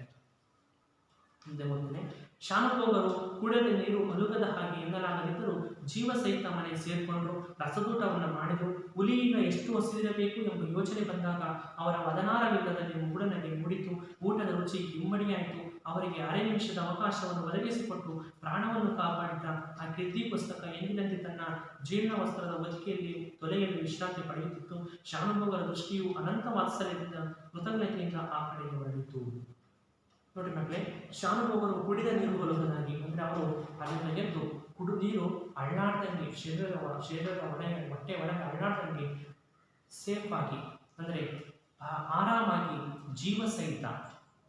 ಜೀವಸಹಿತ ಏನು ಮಾಡ್ತಾರೆ, ಮನೆಯನ್ನು ತಮ್ಮ ಹಳ್ಳಿಯನ್ನು ಸೇರ್ಕೊಂಡು ಮನೆಗೆ ಹೋದು ಒಳ್ಳೆಯ ರಸದೂಟವನ್ನು ಮಾಡಿದರು. ಹುಲಿಗ ಯೋಚಿಸ್ತಾರೆ, ಹುಲಿಗ ಎಷ್ಟು ಹೊಸ್ತಿರಬೇಕು, ಪಾಪ ಹುಲಿಗ ಎಷ್ಟೊಂದು ಹಸ್ಕೊಂಡಿರಬೇಕು ಎಂಬ ಯೋಚನೆ ಅವರಿಗೆ ಬಂತು. ಅವರ ವದನಾರವಿಂದದಲ್ಲಿ ಮುಗುಳನಗೆ ನೋಡಿತು. ಶಾನುಭೋಗರ ವದನಾರವಿಂದ, ವದನ ಅಂದರೆ ಮುಖ, ಅರವಿಂದ ಅಂದರೆ ಕಮಲ, ವದನ ಅಂತಂದರೆ ಮುಖ, ಅರವಿಂದ ಅಂದರೆ ಕಮಲ. ಕೇಳ್ತಾರೆ, ಅಲಂಕಾರಕ್ಕೆ ಪ್ರಶ್ನೆಯನ್ನು ಕೇಳ್ತಾರೆ ಮಕ್ಕಳೇ. ಶಾನುಭೋಗರ ವದನಾರವಿಂದದಲ್ಲಿ ಮುಗುಳನಗೆ ಮೂಡಿತು. ಈ ಕೊಟ್ಟಿರುವ ವಾಕ್ಯವನ್ನು ಅಲಂಕಾರವನ್ನು ರಚಿಸಿ ಅಂತ ಕೇಳ್ತಾರೆ. ನೀವು ರಚನೆಯನ್ನು ಮಾಡಬೇಕಾಗುತ್ತೆ. ಇವರಿಗೆ ವದನಾರವಿಂದದಲ್ಲಿ ಮುಗುಳನಗೆ ಅಂದರೆ ಅವರ ಮುಖದಲ್ಲಿ ಮುಗುಳನಗೆ ಅಂತಕ್ಕಂಥದ್ದು ನೋಡಿತು. ಊಟದ ರುಚಿ ಇಮ್ಮಡಿ ಆಯಿತು. ಮುಂದೆ ರಸದೂಟವನ್ನು ಮಾಡಿದರು. ಅವರಿಗೆ ಅರೆ ನಿಮಿಷದ ಅವಕಾಶವನ್ನು ಒದಗಿಸಿಕೊಟ್ಟ, ಅಂದರೆ ಅರ್ಧ ನಿಮಿಷದ ಅವಕಾಶವನ್ನು, ಸಮಯಾವಕಾಶವನ್ನು ಒದಗಿಸಿಕೊಟ್ಟಂತಹ, ಅವರ ಪ್ರಾಣವನ್ನು ಕಾಪಾಡಿರ್ತಕ್ಕಂಥ ಕೀರ್ತಿ ಪುಸ್ತಕವನ್ನು ಜೀರ್ಣ ವಸ್ತ್ರ ಅಂದರೆ ಒಳ್ಳೆಯ ಶುಭ್ರ ವಸ್ತ್ರದಿಂದ ಏನು ಮಾಡ್ತಿದ್ದಾರೆ ಅಂದರೆ ಅದನ್ನು ಸುತ್ತಿ ತೊಲೆಯ ಮೇಲೆ ಇಟ್ಟು, ಯಾರು ಶಾನುಭೋಗರು ಮನೆಯ ತೊಲೆ ಇರುತ್ತಲ್ಲ ಅಲ್ಲಿ ಇಟ್ಟು ವಿಶ್ರಾಂತಿಯನ್ನು ಪಡೆಯಿತು. ಶಾನುಭೋಗರ ದೃಷ್ಟಿಯು ಅನಂತವಾದ ಸಮಯದಿಂದ ಕೃತಜ್ಞತೆಯಿಂದ ಆ ಕಡೆ ಹೊರಡಿತು. ಅಂದರೆ ಅವ್ರು ಕಂಡದ್ದು ಕೀರ್ತಿ ಪುಸ್ತಕ ಒಗೆದೋದಕ್ಕೆ ಅವಲಿ ಕೀರ್ತಿ ಪುಸ್ತಕವನ್ನು ನೋಡ್ಕೊಂಡು ನಿಂತ್ಕೊಂತು. ಇವರು ಓಡೋಗಿ ಏನು ಮಾಡಿದ್ರು, ಮರಮೆ ಗೊತ್ತಾನಂತ ಹೋದರೆ ಏನು ಮಾಡಿದ್ರು, ಅಕಸ್ಮಾತ್ತಾಗಿ ಕಲ್ಲನ್ನು ನಡುವೆ ಬಿದ್ದು ಮೂರ್ಛೆ ಹೊಂದಿದ್ರು. ಯಾರಿಂದ ಅವರು ಉಳ್ದಂಗಾತು, ಅವರ ಕಣ್ಣಿಗೆ ಕೀರ್ತಿ ಪುಸ್ತಕದಿಂದ ನಾನು ಉಳ್ಕೊಂಡೆ ಅಂತ ಅಂದ್ಕೊಂಡು ಒಳ್ಳೆಯ ಪ್ರೀತಿಯಿಂದ ಆ ಕೀರ್ತಿ ಪುಸ್ತಕವನ್ನು, ಮುಗುಳು ನಗೆಯನ್ನು ಬೀರ್ತ ಕೀರ್ತಿ ಪುಸ್ತಕವನ್ನು ನೋಡ್ತಾರೆ. ಯಾರು? ಶಾನುಭೋಗರು. ಆ ಶಾನುಭೋಗರು ಈಗಂತೂ ಇಲ್ಲ, ಆದರೆ ಕೀರ್ತಿ ಪುಸ್ತಕ ಇಂದಿಗೂ ಕೂಡ ಭದ್ರವಾಗಿದೆ. ಆದರೆ ಕೀರ್ತಿ ಪುಸ್ತಕ ಅವರ ಕಾಲದಲ್ಲಿ ಈಗಲೂ ಕೂಡ ಭದ್ರವಾಗಿ ಇದೆ. ದೇವರ ಮಂದಹಾಸದ ಮೇಲೆ ಮಂಡಿಸಿ ಶಾನುಭೋಗರ ಸಂತತಿಯವರಿಂದ ಈಗಲೂ ಪೂಜೆಯನ್ನು ಕೈಗೊಳ್ಳುತ್ತದೆ. ಆದರೆ ಆ ಕೀರ್ತಿ ಪುಸ್ತಕ ಶಾನುಭೋಗರ ಸಂತತಿ ಅಂದರೆ ಶಾನುಭೋಗರ ವಂಶದವರಿಂದ ಈಗಲೂ ಕೂಡ ದೇವರ ಕೋಣೆಯಲ್ಲಿ ಇಟ್ಟು ಪೂಜೆಯನ್ನು ಮಾಡ್ತಾ ಇದ್ದಾರೆ. ಅವರೆಲ್ಲರ ಕೃತಜ್ಞತೆಯು ಅದಕ್ಕೆ ಸಿಗಿದೆ. ಅವರೆಲ್ಲರ ಕೃತಜ್ಞತೆ ಅಂದರೆ ಅವರೆಲ್ಲರ ಶರಣಗಳು, ಅವರೆಲ್ಲರ ನಮಸ್ಕಾರಗಳು ಆ ಕೀರ್ತಿ ಪುಸ್ತಕಕ್ಕೆ ಸಂತೆ.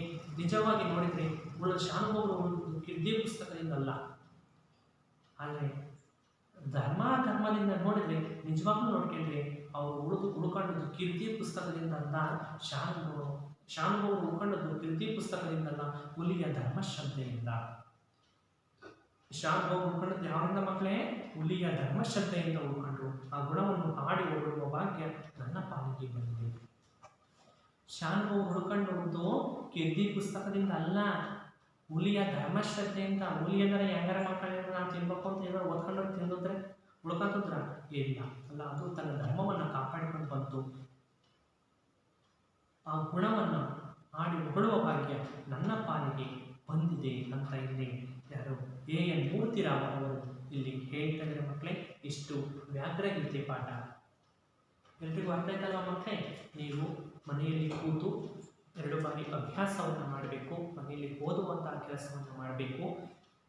ಆಮೇಲೆ ಹಲವಾರು ಈ ರೀತಿಯಾಗಿರ್ತಕ್ಕಂಥ ಪದಗಳ ಕ್ಲಿಷ್ಟಕರವಾಗಿರುವಂತಹ ಪದಗಳ ಅರ್ಥಗಳನ್ನು ಬರ್ಕೊಂಡು ನೀವು ಕಲಿಯುವಂತಹ ಪ್ರಯತ್ನವನ್ನು ಮಾಡಬೇಕು. ಆತ್ಮೀಯ ವಿದ್ಯಾರ್ಥಿಗಳಿಗೆ ನಾನು ಈ ವರ್ಷ SSLC ವಾರ್ಷಿಕ ಪರೀಕ್ಷೆಗೆ ಸಂಬಂಧೀಕರಿಸಿರುವಂತಹ ಕೆಲವು ಸಂಬಂಧವನ್ನು ಪಟ್ಟಿರ್ತಕ್ಕಂಥ ಕೆಲವು ಪ್ರಶ್ನೆಗಳನ್ನು ಹೇಳ್ತೇನೆ. ನೀವು ಅವನ್ನ ಉತ್ತರ ಪತ್ರಿಕೆಯಲ್ಲಿ ಬರೆದು ನಿಮ್ಮ ಶಿಕ್ಷಕರಿಗೆ ತೋರಿಸುವಂಥ ಕೆಲಸವನ್ನು ಮಾಡಬೇಕು. ಭಗವದ್ಗೀತೆಯನ್ನು ರಚಿಸಿದವರು ಯಾರು? ಮೊದಲನೇ ಪ್ರಶ್ನೆ, ಭಗವದ್ಗೀತೆಯನ್ನು ರಚಿಸಿದವರು ಯಾರು? ಎರಡನೇ ಪ್ರಶ್ನೆ, ಹುಲಿಗೆ ಪರಮಾನಂದವಾಗಲು ಕಾರಣವೇನು? ಮತ್ತೊಮ್ಮೆ ಪ್ರಶ್ನೆ, ಹುಲಿಗೆ ಪರಮಾನಂದವಾಗಲು ಕಾರಣವೇನು? ಮೂರನೇ ಪ್ರಶ್ನೆ, ಶಾನುಭೋಗರಿಗೆ ತಲೆ ಸುತ್ತಲು ಕಾರಣವೇನು? ಮತ್ತೊಮ್ಮೆ ಪ್ರಶ್ನೆ, ಮೂರನೇದು, ಶಾನುಭೋಗರಿಗೆ ತಲೆ ಸುತ್ತಲು ಕಾರಣವೇನು? ನಾಲ್ಕನೇ ಪ್ರಶ್ನೆ, ಶಾನುಭೋಗರ ಬ್ರಹ್ಮಾಸ್ತ್ರ ಯಾವುದು? ನಾಲ್ಕನೇ ಪ್ರಶ್ನೆ, ಶಾನುಭೋಗರ ಬ್ರಹ್ಮಾಸ್ತ್ರ ಯಾವುದು? ಐದನೇ ಪ್ರಶ್ನೆ, ಹಸಿದು ಮಲಗಿದ್ದ ಹುಲಿಯು ಏನೆಂದು ಯೋಚಿಸಿತು? ಹಸಿದು ಮಲಗಿದ್ದ ಹುಲಿಯು ಏನೆಂದು ಯೋಚಿಸಿತು? ಈ ಪ್ರಶ್ನೆಗಳನ್ನು ಕೂಡ ಕೇಳ್ಬೋದು ಮಕ್ಕಳೇ. ಇನ್ನು 2-3 ವಾಕ್ಯದ ಪ್ರಶ್ನೆಯಲ್ಲಿ ಮೊದಲನೇ ಪ್ರಶ್ನೆಯನ್ನು ನೋಡಿದರೆ, ಮದಲಿಂಗನ ಕಣಿವೆಯಲ್ಲಿ ಬರುವಾಗ ಶಾನುಭೋಗರು ಏನೆಂದು ಯೋಚಿಸಿದರು? ಮದಲಿಂಗನ ಕಣಿವೆಯಲ್ಲಿ ಬರಬೇಕಾದ್ರೆ ಶಾನುಭೋಗರು ಏನಂತ ಯೋಚಿಸ್ತಾರೆ ಅನ್ನುವಂಥ ಪ್ರಶ್ನೆಯನ್ನು ಕೂಡ ಕೇಳ್ಬೋದು. ಹುಲಿಯು, ಎರಡನೇ ಪ್ರಶ್ನೆ, ಹುಲಿಯು ಇಂದಿನಿಂದ ಆರಿ ಕೊಲ್ಲದಿರಲು ಕಾರಣವೇನು? ಹುಲಿಯು ಇಂದಿನಿಂದ ಆರಿ ಕೊಲ್ಲದಿರಲು ಕಾರಣವೇನು? ಇನ್ನು 8-10 ವಾಕ್ಯದ ಪ್ರಶ್ನೆಗಳಿಗೆ ಹೋದರೆ, ಶಾನುಭೋಗರನ್ನು ರಕ್ಷಿಸಿದ್ದು ಕೀರ್ತಿ ಪುಸ್ತಕವೇ? ಹುಲಿಯ ಧರ್ಮವೇ? ಸಮರ್ಥನೆಯೊಂದಿಗೆ ವಿವರಿಸಿ. ಶಾನುಭೋಗರನ್ನು ರಕ್ಷಿಸಿದ್ದು ಹುಲಿಯ ಧರ್ಮವೇ ಅಥವಾ ಕೀರ್ತಿ ಪುಸ್ತಕವೇ? ಸಮರ್ಥನೆಯೊಂದಿಗೆ ವಿವರಿಸಿ. ಈ ರೀತಿ ಪ್ರಶ್ನೆಯನ್ನು ಕೂಡ ಕೇಳ್ಬೋದು. ಇನ್ನು ಸಂದರ್ಭದ ಪ್ರಶ್ನೆಗೆ ಹೋದರೆ, ಖಂಡವಿದಕ್ಕೂ ಮಾಂಸವಿದಕ್ಕೂ ಉಂಡಿಗೆ ಬಿಸಿ ರಕ್ತವಿದಕ್ಕೂ. ಇದು ಸ್ವಧರ್ಮಿ ನಿಧನಂ ಶ್ರೇಯಃ. ಮೂರನೇದು, ದೇವರೇ ಮರ ಹತ್ತುವಷ್ಟು ಅವಕಾಶವನ್ನು ಕರುಣಿಸು, ನಾನು ಮುಖ ಮೇಲಾಗಿ ಬಿದ್ದಿದ್ದೇನೆ, ಹುಲಿ ಈಗ ಎಷ್ಟು ಹಸಿದಿರಬಹುದು. ಇಷ್ಟು ಪ್ರಶ್ನೆಗಳನ್ನು ಕೇಳಿ ಆಮೇಲೆ ಮುಂದೆ ಅದೇ ಸಂದರ್ಭದ ಪ್ರಶ್ನೆಗಳಿಗೆ, ಕುಡಿದ ನೀರು ಒಲುಗದ ಹಾಗೆ, ಹುಲಿಯ ಧರ್ಮಶ್ರದ್ಧೆಯಿಂದ, ಆಮೇಲೆ ಮನಸ್ಸು ಅಸ್ಪಷ್ಟ ಸ್ಥಿತಿಯಲ್ಲಿತ್ತು, ಕಣ್ಣು ಮಂಜು ಮಂಜು, ಮಡಿಯಬೇಕಾದರೆ ಮಾಡಿಯೇ ಮಡಿಯುತ್ತೇನೆ,